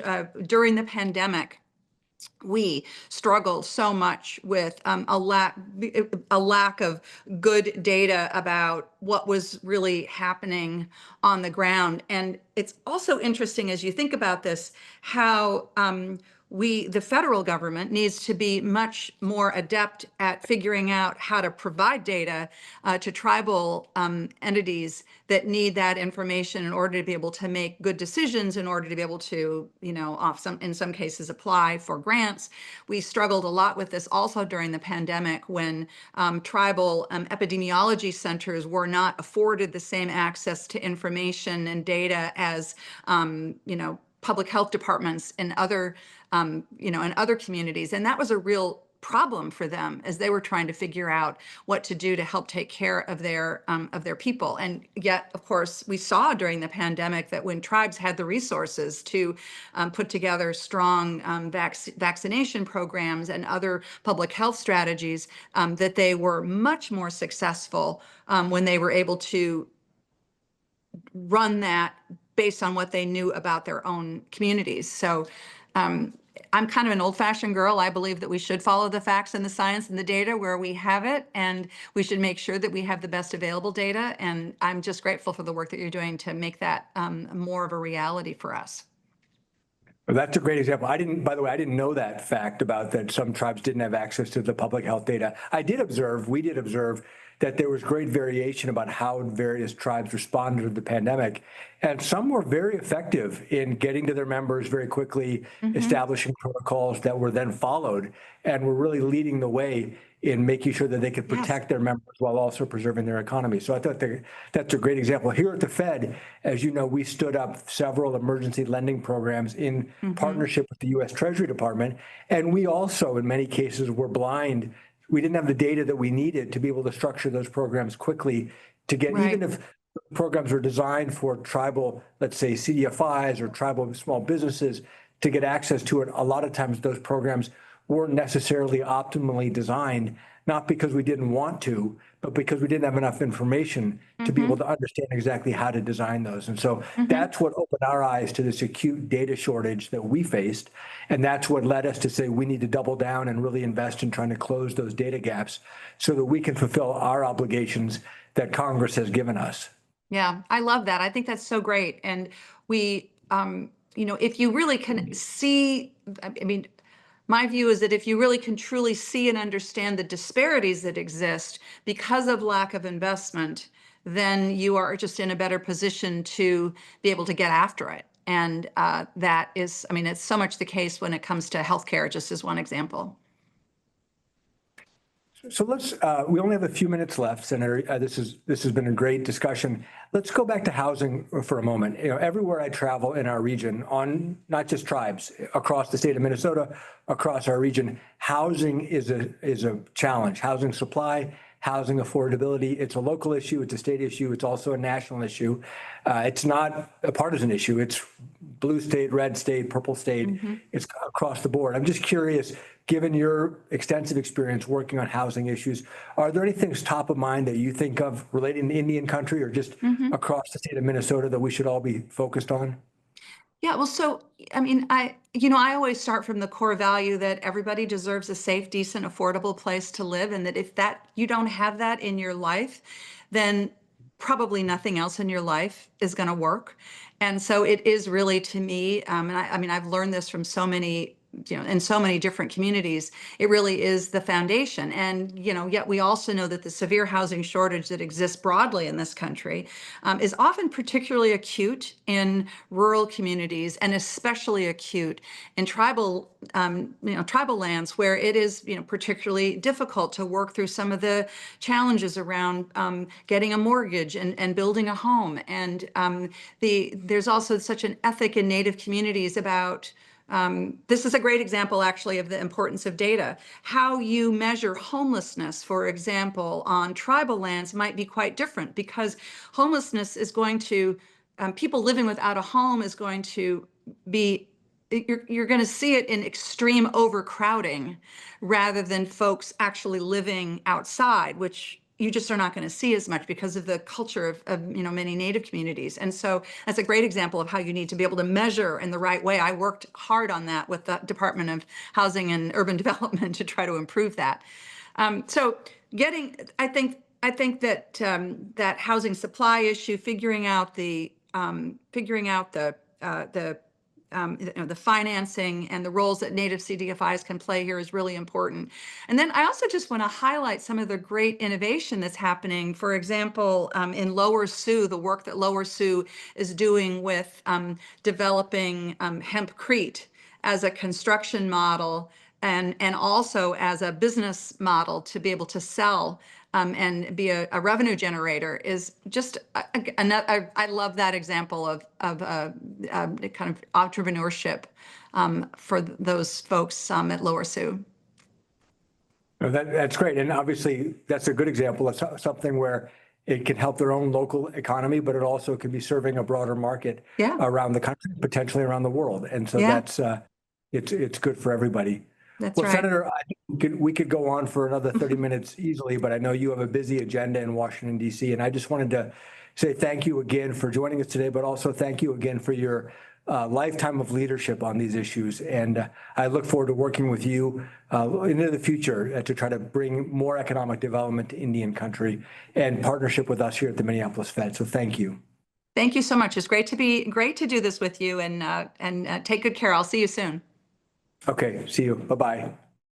Good afternoon, everybody. Thank you. Yat Eshe, Alicia Murphy, Nishiaki, Ani Nishle, Hanagahni Bashichin, Tohoklini Dashache, Zaiskini Dashanale. I am coming from Navajo Nation. I live in Gallup, New Mexico, but I work out of Winter Rock, Arizona, which is the capital of Navajo Nation.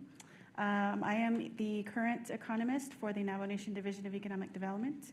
It is the first position we've had at the tribe as an economist, so very, very honored to serve in this role for my nation. It's been a goal of mine to work for my tribe after school. So after completing years of school, it was my goal to come back to my nation and work. So I'm glad to be in this space and glad to join this network and, of course, join the work of what CICD does. Okay, so I'm going to come introduce the panel. First, we have Corey Blankenship. He is a member of the Eastern Band of Cherokee Indians, has dedicated over 17 years to serving his tribe and community through leadership roles in the nonprofit, tribal finance, and philanthropic sectors, and is currently the executive director of NAFOA, which is the Native American Finance Officers Association.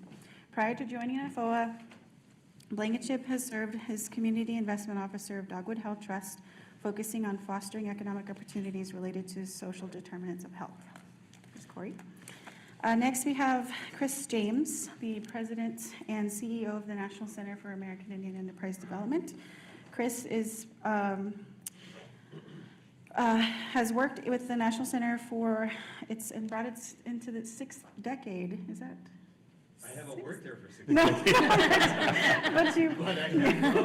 But Yeah. Sorry, thank you. Under James's leadership, the National Center has increased focus on international trade. It also serves as a connector between corporate America and Native-owned businesses seeking to enter into our supply chains. As a former senior official at the U.S. Department of Treasury and the Small Business Administration, he has expertise in government contracting, access to capital, and business issues, and more. Next, and certainly not least, Amber Schulz-Oliver, Executive Director of the Affiliated Tribes of Northwest Indians. Amber is the Executive Director of AT&I and has established firm roots in Portland, Oregon. AT&I is an organization dedicated to promoting self-determination and sovereignty and serves 57 tribal nations in the Pacific Northwest. She serves on the boards for several organizations, including the Potlatch Fund, an eco-trust community development entity. She is committed to environmental stewardship, sustainability, and service to the Native community. Welcome our panelists.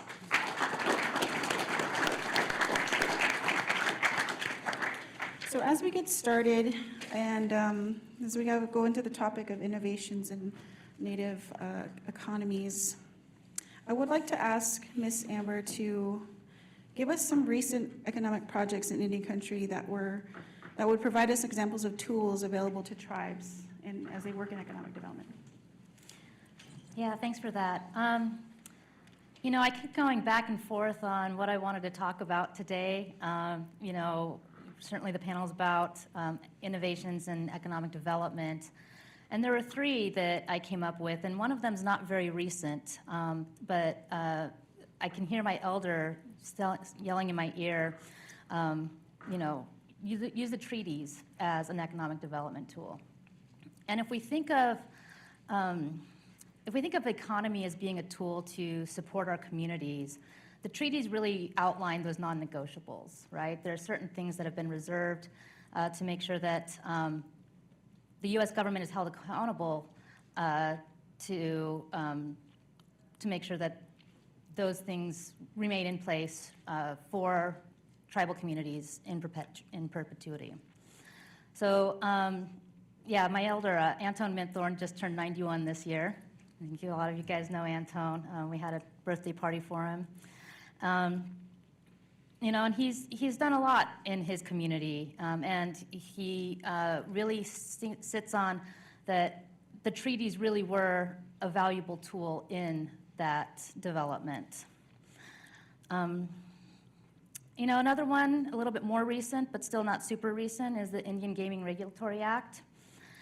Sovereignty is expensive, and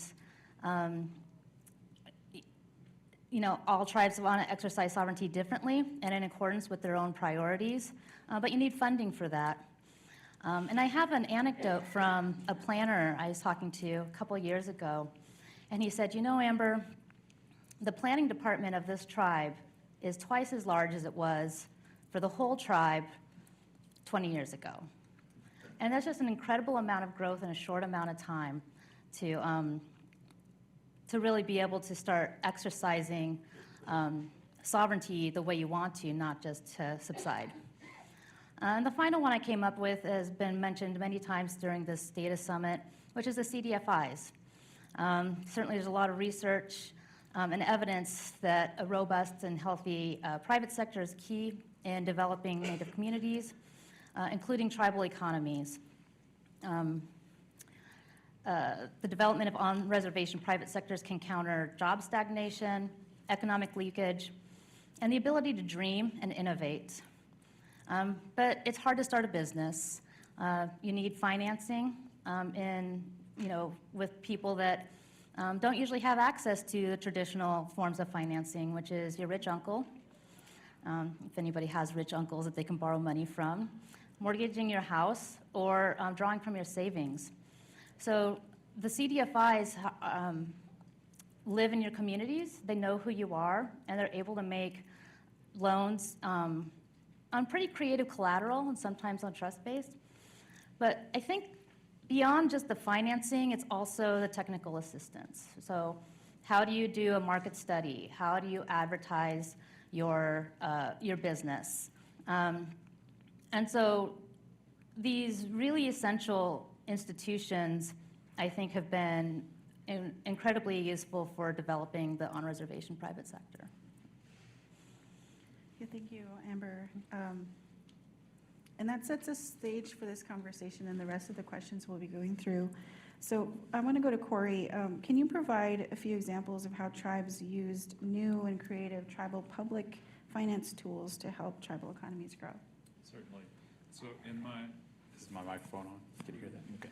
So in my work with NFOA, I've had the opportunity to visit with tribal leaders across the country who are leveraging some of the public finance tools to build essential infrastructure within their communities. And by doing that, they're able to support economic development initiatives. And one of our goals at NFOA is to help build a policy landscape that will support more tribes having access to those programs. So two that really kind of resonate with me and I think are examples for any tribal leaders who are in the room are access to things like new market tax credits and the low-income housing tax credit. These credits are an opportunity for tribal nations to leverage outside investment in their communities by offering a tax credit to those investors, oftentimes over like a 10-year time horizon. And so I think that the first panel really set it up nicely for us when they talk about, and even in the comments from the senator, tribes having the entrepreneurial spirit where they're able to piece these various funding mechanisms together in order to fund a larger, more robust project. And so we actually highlighted two projects at our most recent conference. with NFOA, and that was the Washoe Tribe of California and Nevada and their use of the low-income housing tax credit program to leverage not only housing for their tribal citizens, but also for the larger workforce for the economic development projects that they were doing. And also the Colville Confederated Tribes in Washington State and their use of the New Market Tax Credit Program.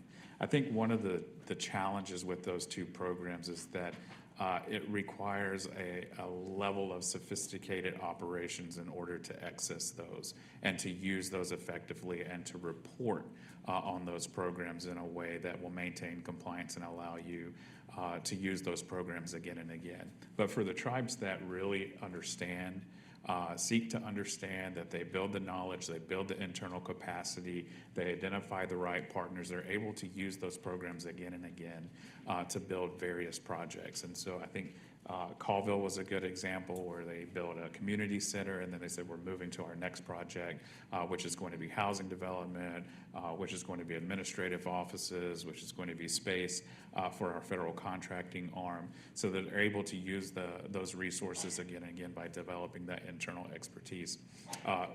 We recognize at NFOA that, gaming tribes versus non-gaming tribes, or tribes that have the human capital to pull off a project like that versus tribes that do not. And one of the things that is really interesting to me at NFOA is what are the opportunities for tribes to work together? If I gain that expertise, I gain that knowledge, how do we build some consortium, some cohorts that are able to leverage those resources? And then from a NFOA policy and advocacy perspective, what are we doing in talking with senators, with our House of Representatives to say we need increased access to these programs? So I think there's a delicate balance there. You're right. We can ask for increased access. We can ask for set-asides for tribes, but we also have to be able to use them. And one of the challenges that I think that we run into is that we ask for a set-aside and it's granted, and then it's so complicated that tribes can't actually utilize it. Yeah. And so then we kind of shoot ourselves in the foot because we say, we gave you this $20 million set-aside and nobody applied for it, or a $2 billion set-aside and nobody applied for it. Well, because it was so incredibly difficult to navigate that once it was actually in place, it was hard for our tribes to be able to access that and to feel comfortable that we could do it in a way that was compliant. So I think from an NFOA perspective, we are working with our partners, working with our allies, working with the regional organizations to say, how do we develop good policy, but also how do we build capacity across Indian country to be able to execute on these things? I just want to touch on that a little bit from my experience in witnessing building new programs around the State Small Business Credit Initiative program.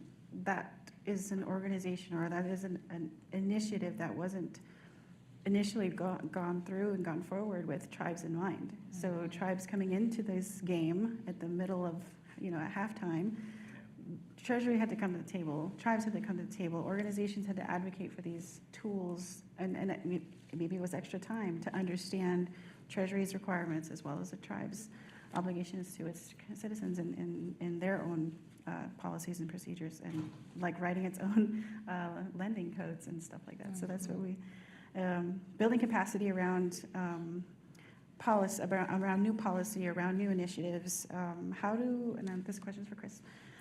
What are your thoughts on these recent developments in Native-led businesses? For example, what are something that you've seen in new industries in Native-led businesses what are they entering into? Great. Well, thank you, Alicia. I did want to, first, it's so great to look around the room and see so many familiar faces. I've been involved with the center for a very long time, and it's just amazing. So I commend the work that was done. Casey, great work. It's been wonderful being part of the organizations. It's been great. Every time I get to come to one of these gatherings, it's a lot like a reunion, and we're talking. It's like, I haven't seen you in so long, and it's just so great to see so many people. And of course, Corey and Amber, we've known each other for a very long time. Corey and I have actually known each other probably all of our lives. So, it's really great. I did want to just touch base on the one question around the state small business, because NFOA and the National Center, as well as NCAA, we advocated in CAI, we advocated very hard to get that program implemented, and going to the Hill, making sure that it was included in that particular bill. One of the challenges was that we have with oftentimes the federal government is that once even we advocate, we get the funding authorized, but then there's resistance from internally in this particular program, internally at Treasury. So they're like, well, we don't know what to do with the tribes. And so there's always a big education piece. I know the last panel talked about it, but there's always this piece of like, it's not like for that particular program, the states had been already doing that program for a decade, and then the tribes all of a sudden get the access to the program that we well deserve. Because again, a lot of times that program, states were saying that they were going to do tribal programs and they never would do it. So that particular program having access, but some of those roadblocks was actually who is awarding the program. So to talk about businesses, absolutely, Paul. Look at that. So I'm glad I have a large. Oh, it's green. That's it. Green means it works. Yeah, you still. It's like every time you start a Zoom call, you have to turn on the mic. So thank you, Paul, for doing that. I run the National Center for American Indian Enterprise Development. We work with clients. We have about 4,000 clients nationwide. We work with in various stages of business. A lot of our clients are tribal enterprises, and we are supporting those infrastructure, supporting the tribes, doing all different types of innovation, which Corey's mentioned and Amber has mentioned as well. The individual business owners, the diversity of what they're doing is amazing, and what we're seeing around technology, what we're seeing around partnering with maybe a larger corporation to do a project. Innovative farming. I'm seeing a lot in the agriculture section where individuals are going back to their roots and building infrastructures around farming or other types of agriculture type products. Infrastructure projects. We have construction companies. I'm giving you all those examples because oftentimes we face this challenge of people don't really understand the diversity of Indian country and how diverse our business is, and how we have economic leakage from the reservations, where we see a lot of folks living off the reservations, building businesses off reservations, because oftentimes that's where the markets are. However, how do we continue to build reservation-based businesses, or at least continue to build those economies? Our entrepreneurs are also being very innovative about doing that. So to answer your question, just the diversity of our businesses is driving our economies nationwide. I like that setup to a thought I've had since coming into this world of tribal economic development as a student. And I've been told for years that tribal nations have to be creative in solutions. So coming up with the creative solutions become a love-hate relationship in my brain, because we're in systems that are not for us, not built by us. But we are doing that now with collecting data, with building capacity in professions where Native people and Indigenous people are not common. So I do see all the time how much diversity is a part of our who we are, filling a gap, filling a need, filling spaces that we need to be heard, to be serving our own communities. And having that internal, like the last panel talked about, that internal power, the internal expertise. 20, 30 years ago, yes, we had a lot of experts come out from the community. Now you know, and you're a prime example, Alicia, of having the knowledge internally, and I think that is such a power and such an exercise of our own sovereignty to have our own power to do this, and that includes the businesses. Thank you. Would you guys like to add anything to that question and what you see Native-led businesses doing in innovative spaces right now? I think one of the things that I see in my own community, and this ties to the work that I did with impact investing and grant making, is not thinking about business development, economic development in our community as every investment has to be a home run, right? Or every enterprise has to be a multi-million or a multi-billion-dollar enterprise. So working in the tribal government for 12 and a half years, like I felt like we had it pretty well figured out, right? Like, and that when folks didn't know how to use our systems, that was their fault, not our fault, because we had explained it so well. Once I stepped out of that role and was on the outside looking in, I was like, wow, we made that really really complicated. You know, thinking about some of the processes that we had utilized, and so I think that there's an opportunity there for Native-owned businesses.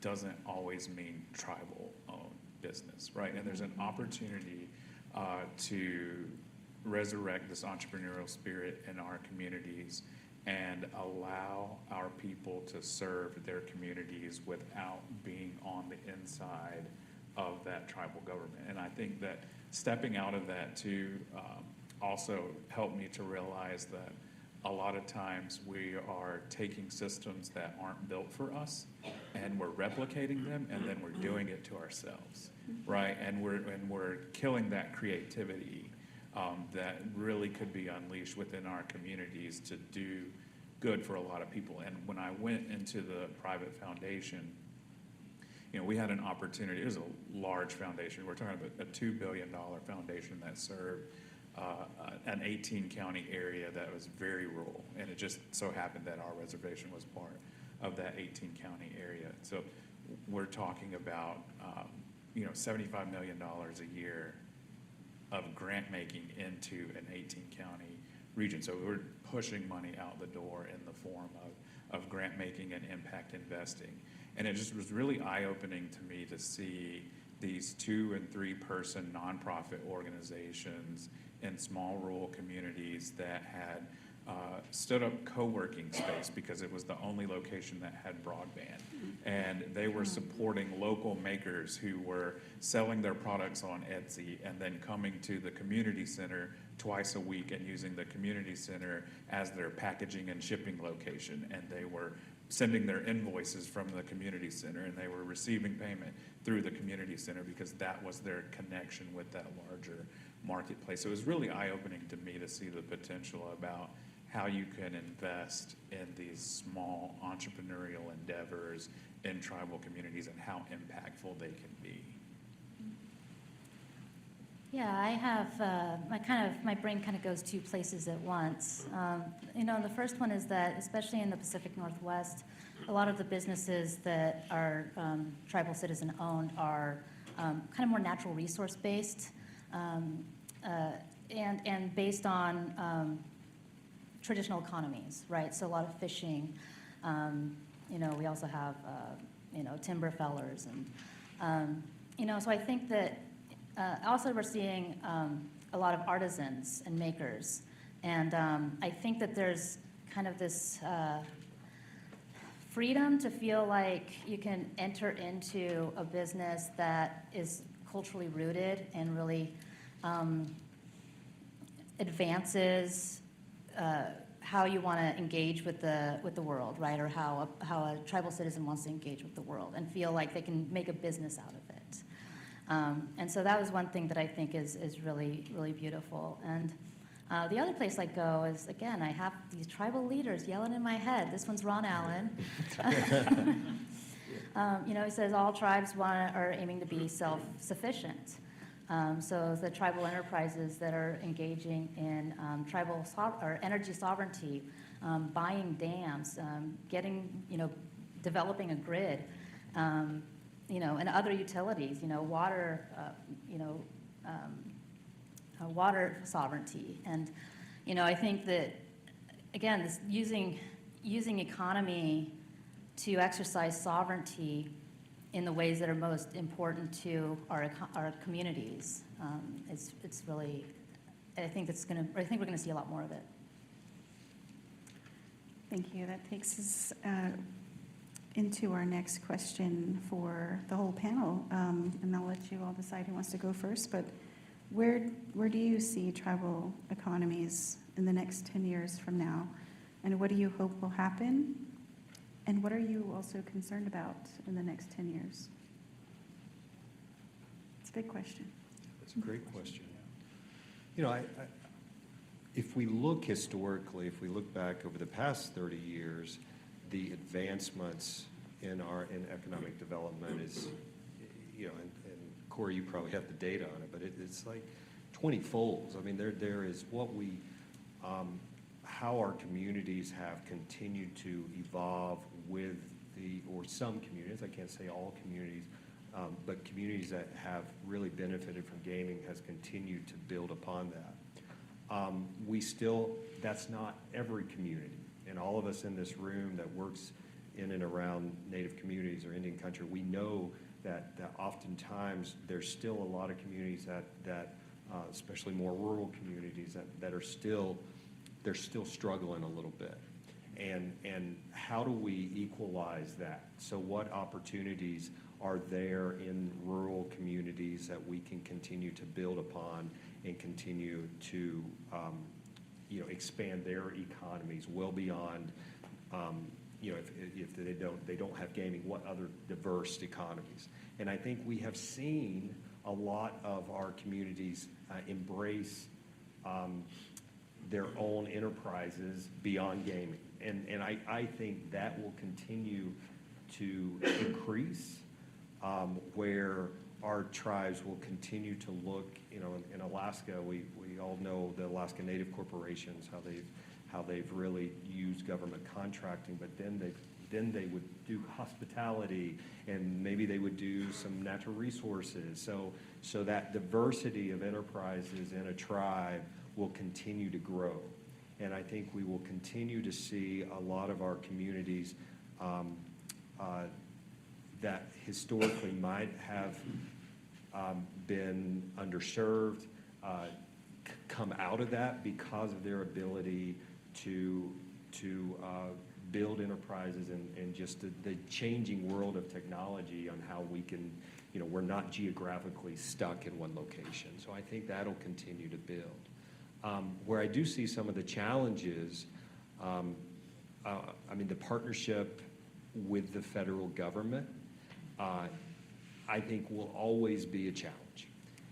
There are some positive partners that we have at times, but in general, over my 20 years of advocacy, the federal government often is a challenge because of the not quite understanding sovereignty, not quite understanding, what tribes' power is.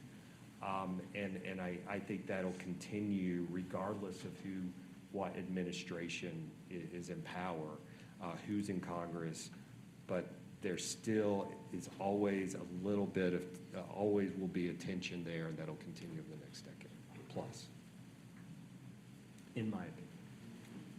I think that my hope for tribal economies would be that they would have access to the tools and resources and the capacity to be where they want to be and where is right for their community.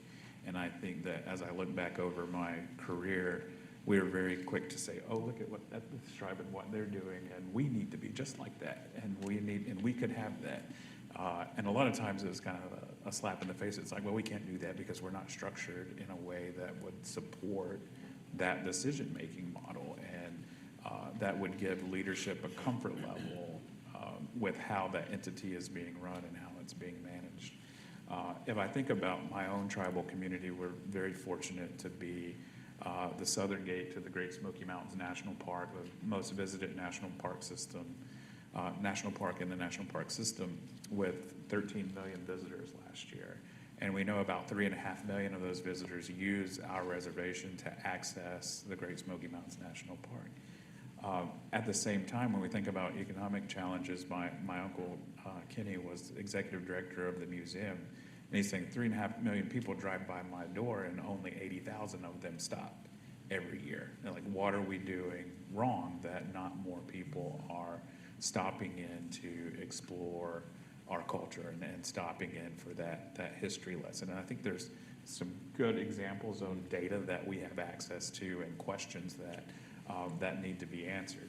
But I know too, within my own community, we've been a tourism economy. We've been very fortunate to be situated in an area that is rural and beautiful, but also fairly easily accessed, and so we can attract visitors. But I know that over the last several decades, we have looked to neighboring towns and cities and said, well, look at how they're doing, look at the number of visitors they have, and we need to be just like that. And I think that, interestingly, we heard that for a long time, right? We need to be just like this other community. And then we finally had somebody say, why? Like, I don't think that I want the traffic or the congestion or the population or the hassle that comes with being that community. Like, we could be a much quieter, a much tranquil visitor experience. And so I think that that's something that we can deliver on. And I think that Chief Executive Benjamin touched on this too. It's like, what's the why behind why we're developing the enterprise? You know, what's the reason that we're going into this business? And one of the things that was interesting for me coming from Eastern Band was we were always thinking about economic development as revenue protection, right? That we need to diversify, we need to go into other industries because we've gotten used to a certain level of revenue, and we need to make sure that we can always protect that level of revenue. Talking to other tribal leaders across the country, some of them aren't concerned about revenue generation necessarily. They're saying, my number one reason for economic development is job creation. I need places for people to work so that we can develop good housing so that they have stable incomes. And so I think for each community, it's understanding why you're going in that direction. What values can you bring to that business, to that enterprise? And I think I was doing an adult leadership program, and it's when we were having a debate in our community about developing a water park project, right? You know, 250 keys, 300 employees, and 50,000 square feet of just great water park space to attract families to come and stay and play in Cherokee. And I remember talking about this with a leadership development group that was not part of my community. And this one lady said, I don't think you should do it. And I was like, oh, why?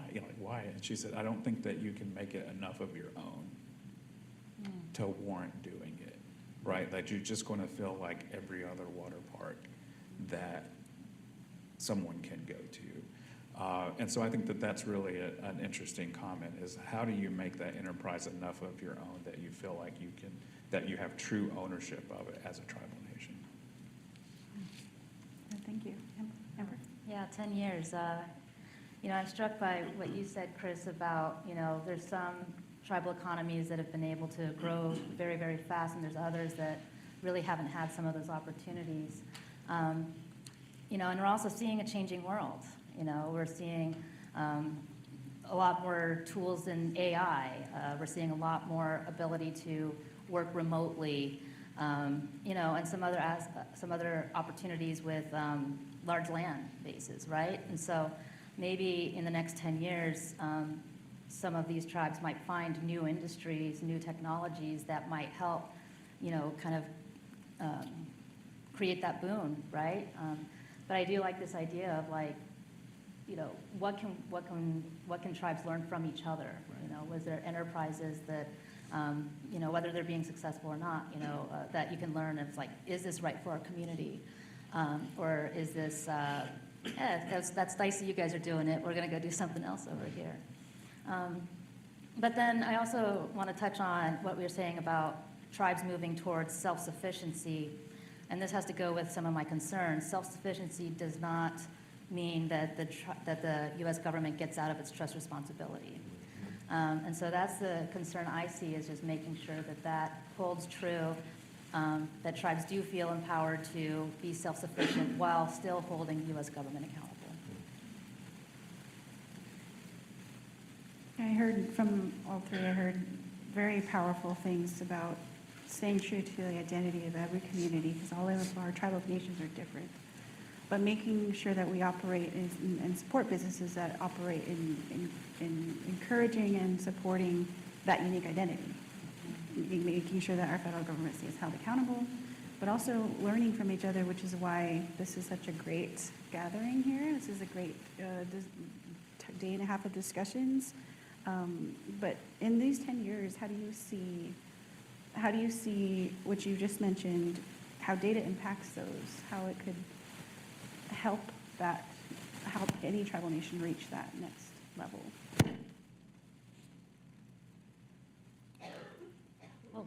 I started last time. Okay, all right, fair enough. Well, I've been fortunate enough to work with the CICD on the second iteration of their survey of Native nations, and so we've had a lot of conversations with the economists here, and I think so much of it really is about those data stories, and that's come up time and time again, but I don't think it can be underscored enough that we try, as you know, tribes know what's going on in their communities, but having, I guess, lack of a better word, that proof, right? Or those real impact stories to show really what's happening. You know, data's data. You know, data doesn't have any emotion. You know, you can't make, it doesn't think on its own. It's, well, I was going to say it's not political, but I'm not sure that's true. It's starting to think on its own. It's starting to, yeah, that's going to, well, that's a different panel, right? So yeah, I think that data is just, the one thing that I'm so excited about this Survey of Native Nations project, but I think the one place where I feel a little sad is that all we can do is start from where we are. I think our stories are more powerful if we're able to show, you know, where we've been, where we're coming, and kind of show where our growth trajectory might be. And I think we have some of those stories anecdotally, but we don't have the hard numbers to show that. So I think starting today and building that data set is crucially important for our storytelling and for knowing what's next, knowing what's coming. Chris or Corey?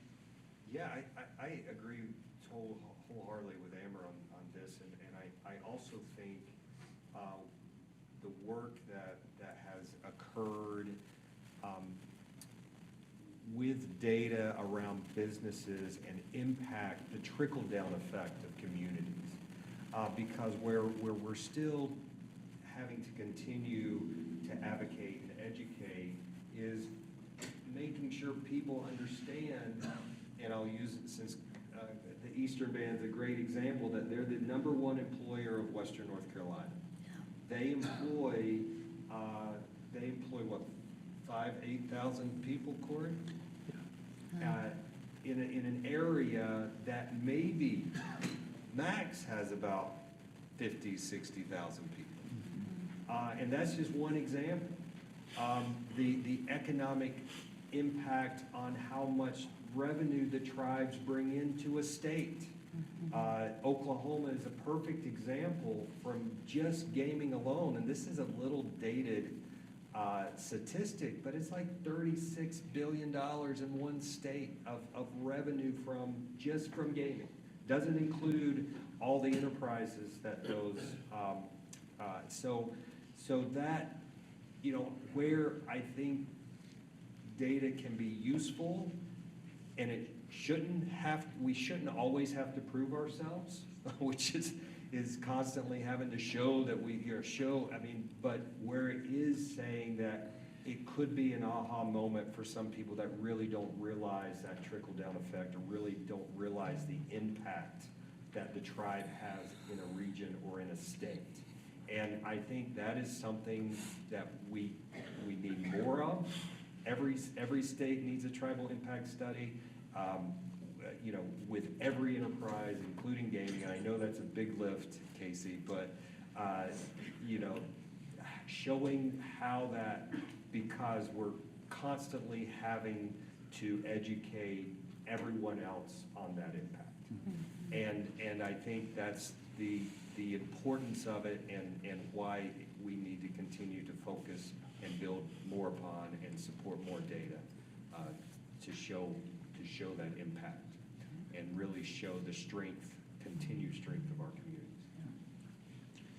And I think going back to the why in terms of what data would be important is allowing each of the tribal nations to determine what data is important for the enterprises and the economic development that they're doing, right? Is it jobs created? Is it number of enrolled members in jobs? Is it median income of the region? Is it unemployment of the region? That is the primary driver, and that one economic entity may look different than another economic entity because we're standing them up for different purposes. You know, we look at, and going back to Eastern Band as an example, a lot of times gaming can kind of taint your view of what economic success looks like because it's such a quick win in most instances, right? And I know that we were often struggling with our tribal leadership when we would bring a business proposition to the table, and you know, they'll look at it and say, what do you mean it only generates $20 million a year? And I'm like, $20 million a year is a good shot in the arm, right? And it's like, well, we've got this entity up here, and you know, they're distributing 10 times that. And I think that being able to define what that looks like, and that there's no one-size-fits-all model for what that looks like across Indian country, being able to differentiate what that looks like. But I think going back to the data perspective too, is being able to communicate with our state and local and federal counterparts to really make our position clear. And I know that not all tribes have relationships with their states like we did at Eastern Band with the state of North Carolina, where we could, you know, just as an example, we had some counties that were trying to assess taxes, business personal property taxes on non-tribally owned businesses that were on our reservation. And so they say, well, as a matter of federal law, they're subject to taxation even though they're on your tribal lands. And our argument was, yes, but you don't provide them with any services, right? That when they call for police assistance, it's tribal police. When they have an issue with their parking lot, it's tribal construction or the tribal Department of Transportation. You're not providing their water. You're not providing their sewer. You're not providing any infrastructure connectivity to these businesses. We're doing all of that. And so we actually went to the state of North Carolina and said these counties are coming in and trying to assess this business personal property tax. And we're not asking for your permission. We're asking you to recognize the tribe's sovereignty, and we're asking you to recognize the tribe's sovereign authority to levy taxes. Will not create an environment that is competitive so that we're attracting more business to the reservation than what the county could potentially attract. We'll charge the same rate, but those revenues should come to the tribe and not to the county. And the state agreed, right? And they passed our taxation bill that allows us to levy those taxes on the reservation again.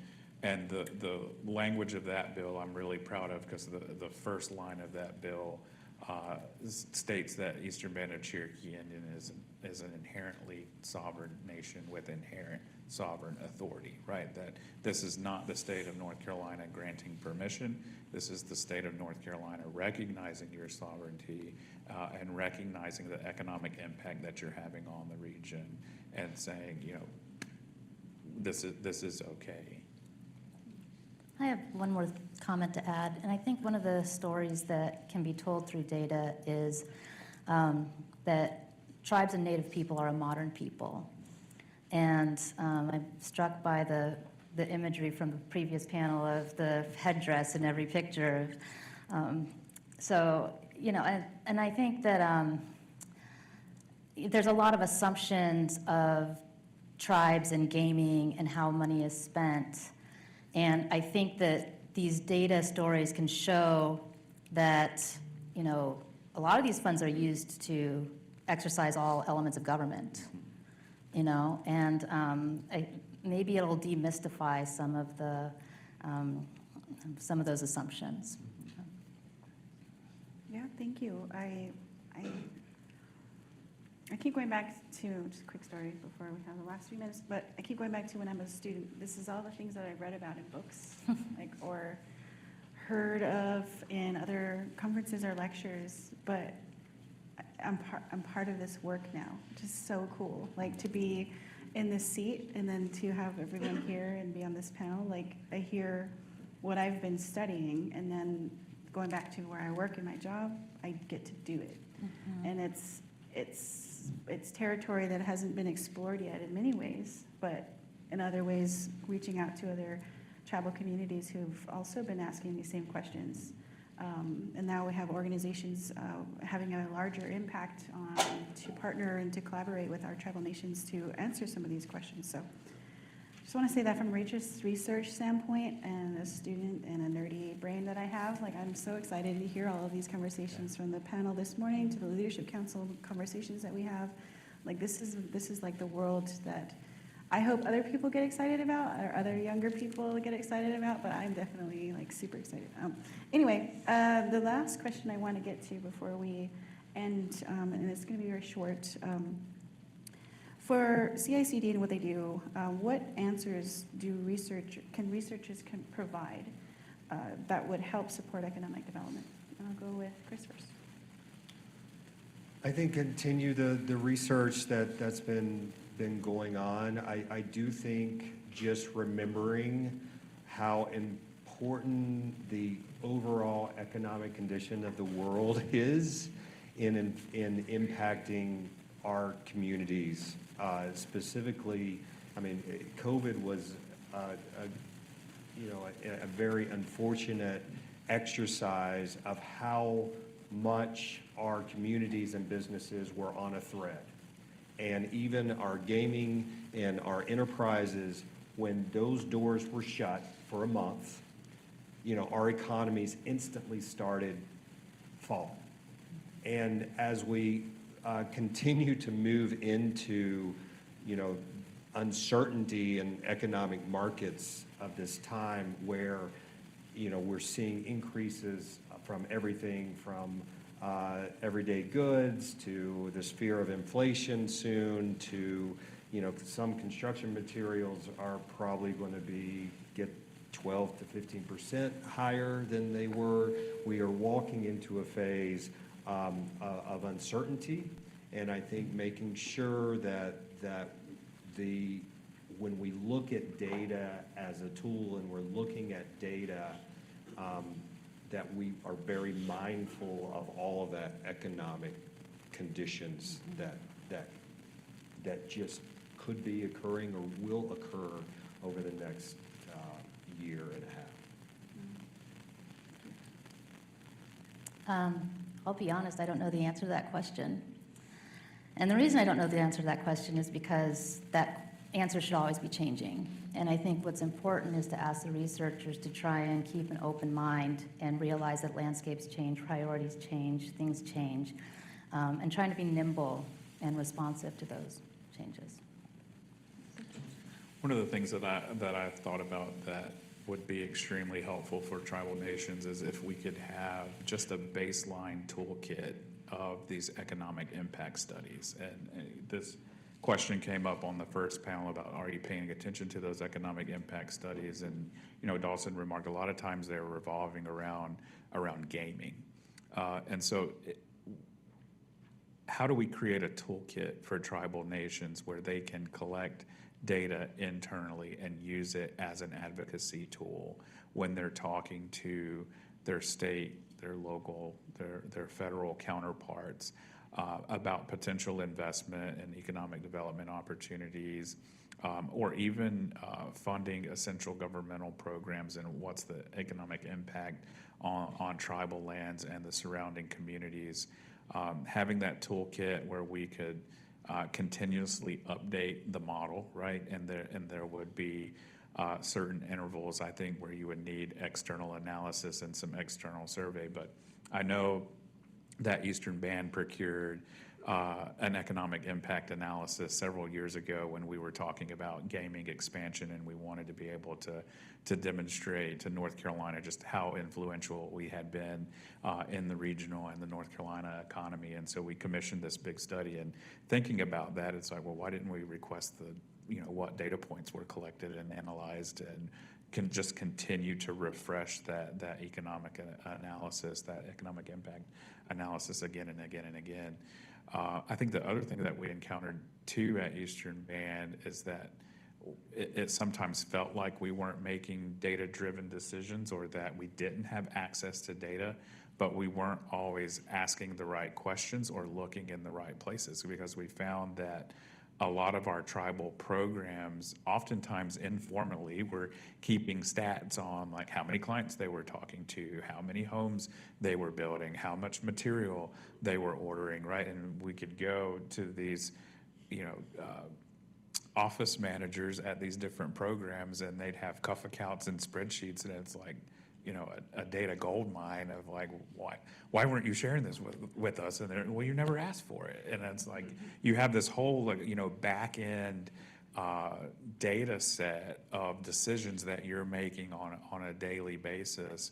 And so I think that a lot of times sitting in leadership roles, we're not really aware of how programs are being run, how they're being managed, and what information they truly have access to. So much, all three of you, for joining us in this conversation. I'm getting the sign for 30 seconds, so give a hand to the panelists for this conversation.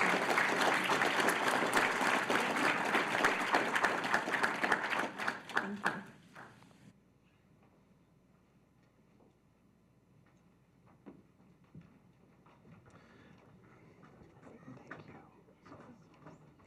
Well, thank you, Alicia, and thank you to our panelists on an inspiring discussion.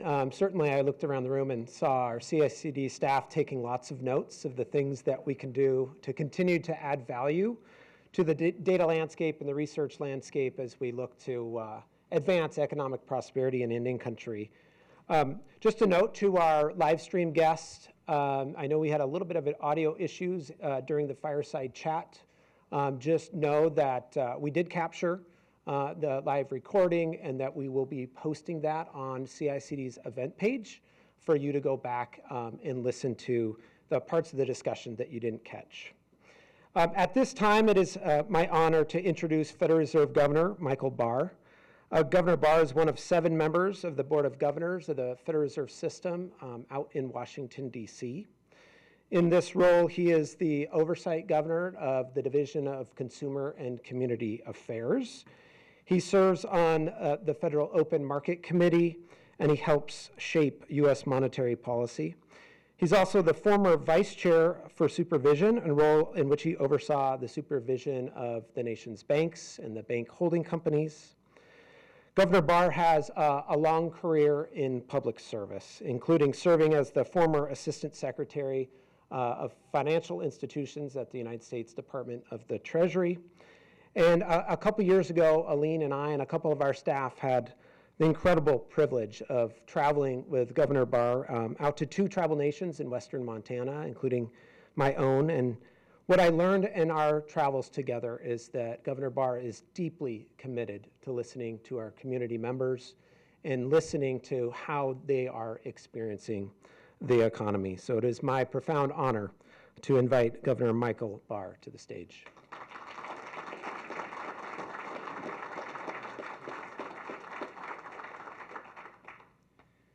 Thanks very much, Casey, for that warm introduction. And it's just a delight to be able to be with you here today. I was coming in from St. Louis, and before that from Atlanta, so I haven't had a chance to see the events from today. But even just walking in the room at the end of the day, I'm sure it was a long day, you can feel the energy that is in the room. And I know that it's a group that cares deeply about the issues that you're working on.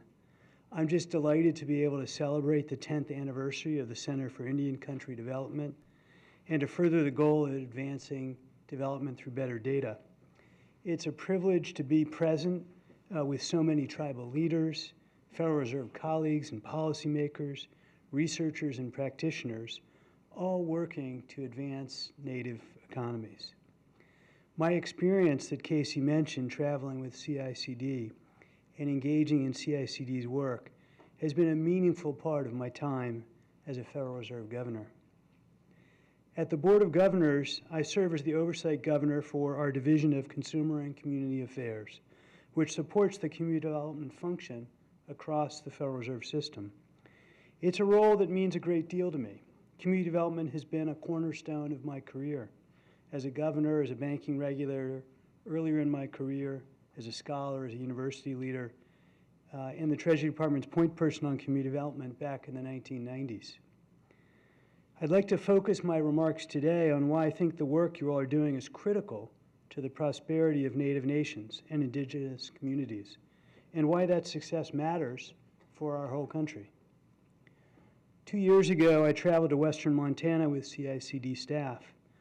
We visited the Blackfeet Indian Reservation, which is home to the Blackfeet Nation, and the Flathead Indian Reservation, which is home to the Confederated Salish and Kootenai tribes.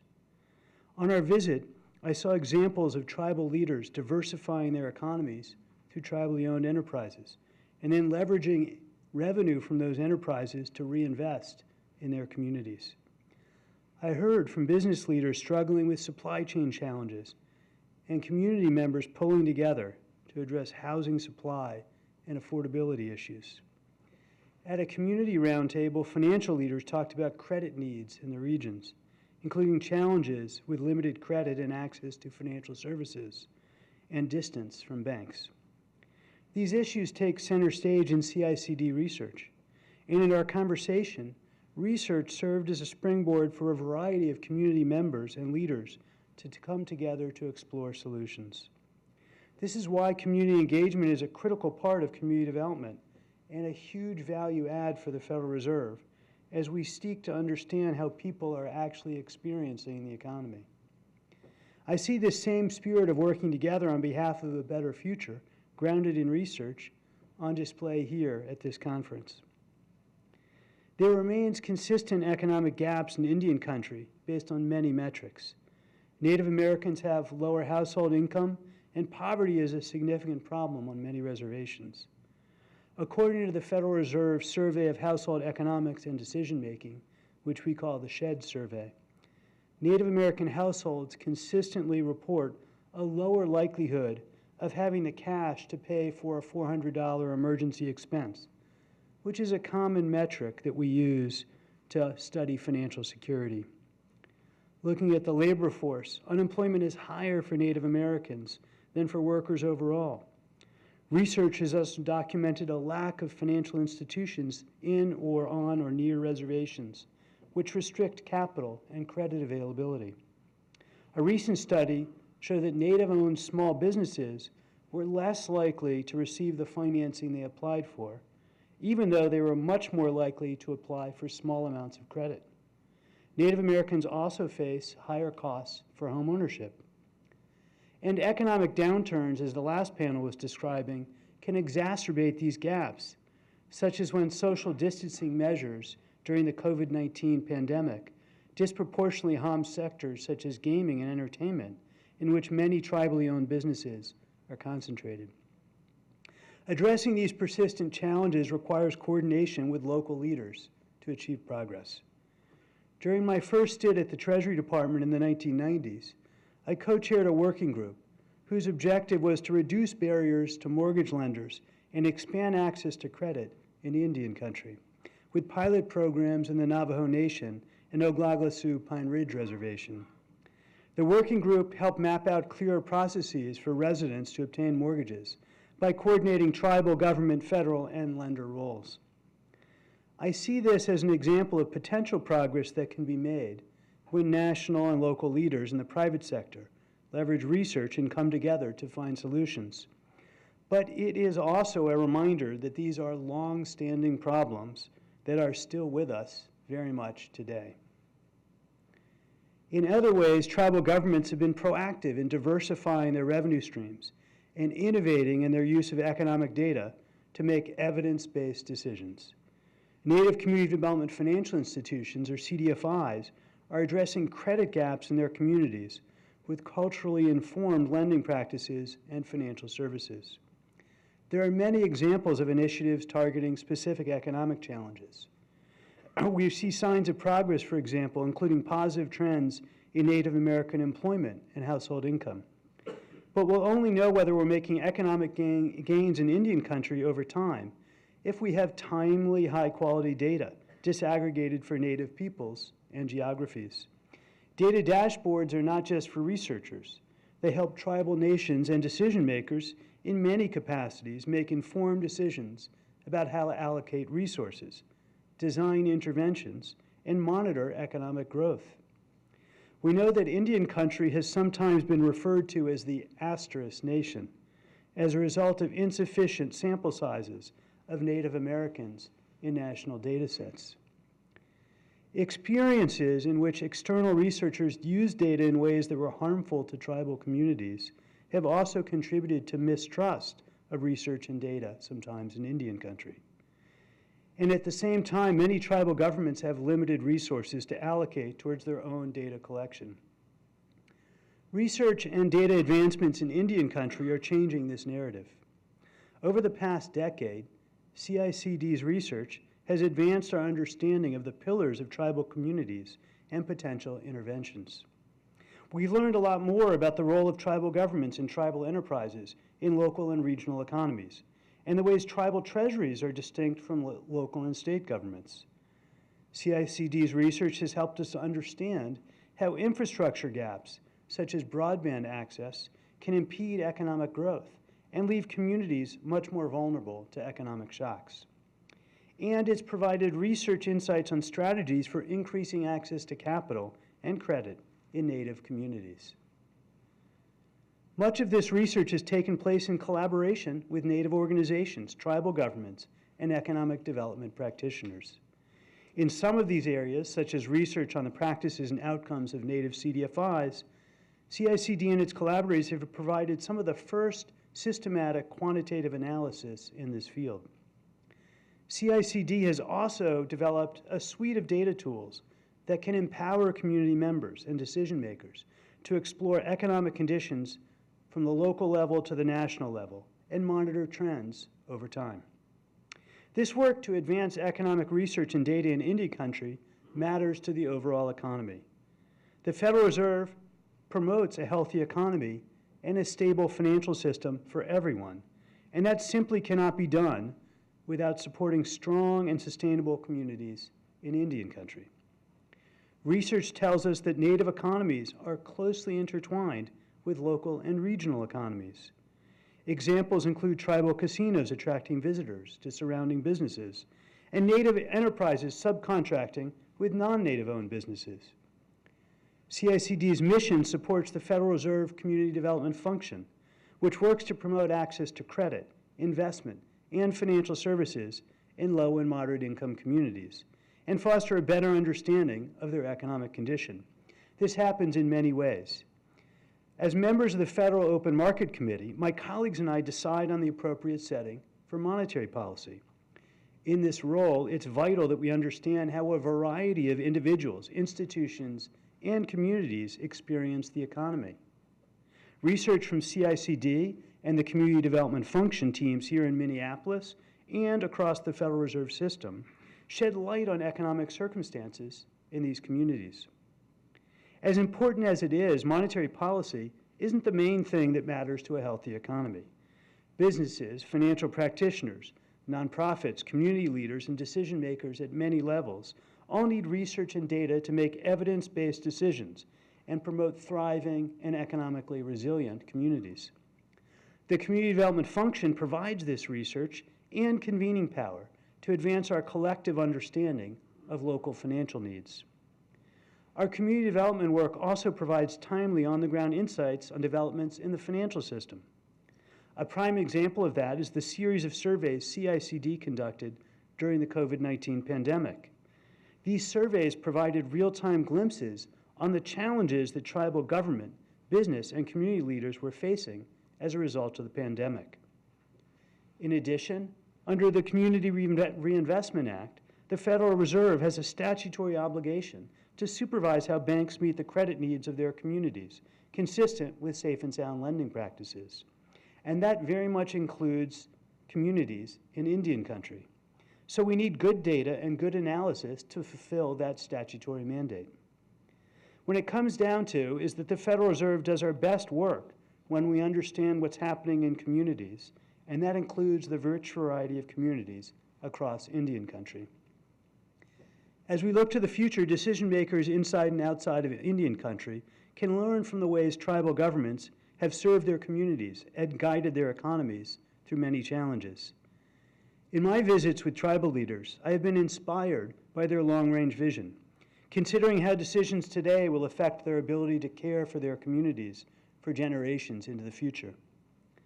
I've also come to appreciate the grit and creativity involved in meeting community needs, whether it be through starting a tribal bank to meet local financial services needs, or leveraging tribal enterprises to create employment opportunities, or innovating in the use of economic data to tailor public services to their communities. Much has been said about the economic challenges in Indian country, but perhaps what has impressed me the most in my visits is the sense of optimism for the future for so many people I have met despite these challenges. Thanks to all of you for the important ways you are coming together to use research and data to propel your communities forward. It is an honor to be with you here today. Thank you very much.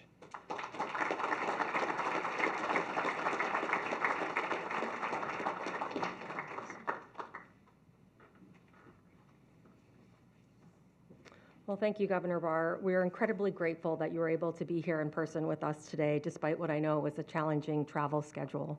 I want to echo Casey in thanking you for making it a priority throughout your time at the board to meet with tribal leaders and community members in Indian country. This has been an incredible day. Neel started us off by reflecting on what we've learned over the past decade of economic research and data in Indian country, and Casey reminded us that we're well positioned to approach the economic questions of the future with the best research and information. We heard important insights on where there are pressing data opportunities and economic innovations that we can all learn from. We've also heard about the many ways Native economies play an important role in the overall economy now and in the future. We heard from Governor Barr just now about the role of community development and how CICD's work fits into that role and that mandate. I want to thank all of our speakers and guests for their perspectives and the contributions that they shared. I also feel like I took away a lot from today's conversation personally and was spending a little bit of time based on Miranda's recommendation on ChatGPT looking up what images show up, and it's really quite striking. She's right. Our conversations will continue tomorrow at a special milestone year-end edition of the CICD's Data Summit. The Data Summit will again take place in person here at the Minneapolis Fed and will be live streamed. We have another incredible lineup of speakers joining us tomorrow and the opportunity to dive deeper into specific economic topics, including innovations in tribal public finance, the role of data in diversifying tribal enterprises, and how partnerships are impacting the investment landscape in Native communities. Tomorrow, we'll also celebrate the official national launch of the Survey of Native Nations, which is a collaboration between the Center for Indian Country Development and tribal governments across the country to advance the tribal public finance data. I know, thank you. This is a significant step forward in our work to address data gaps in Indian country. Through Census Bureau tools, state and local governments have had access to benchmark revenue and expenditure data that help them understand how their government's revenues and expenditures compare to those of other governments and identify areas of financial opportunity. But similar data have not been available to tribal governments in a comprehensive way. We spent all day talking about additional data and data opportunities and data gaps, and this hopefully will be a way that we can move towards addressing it. Over the past 2 years, CICD has collaborated with a growing number of tribal governments to pilot and test a secure way of collecting and providing this information to Indian country. The affiliated tribes of Northwest Indians and the United South and Eastern tribes have also been important partners in this work. I want to thank AT&I, USET, and all of the tribes that participated in the survey pilots up to now for their contributions in addressing a long-standing data gap in Indian country. We're really excited to be able to now offer the survey to all tribes who are interested in taking part. Participating tribes will receive confidential reports that provide a series of charts and analysis showing their tribe's data in the context of aggregated data for tribes across the country. And you'll learn more about the Survey of Native Nations tomorrow in a panel at our data summit. So I realize that I'm standing between all of you and a fun reception. So I'm looking forward to seeing many of you tomorrow. And for those of you who are here in Minneapolis, I hope that you enjoy it. Stay with us for the reception. It's really been our honor and privilege to spend this time with you together today. Thank you.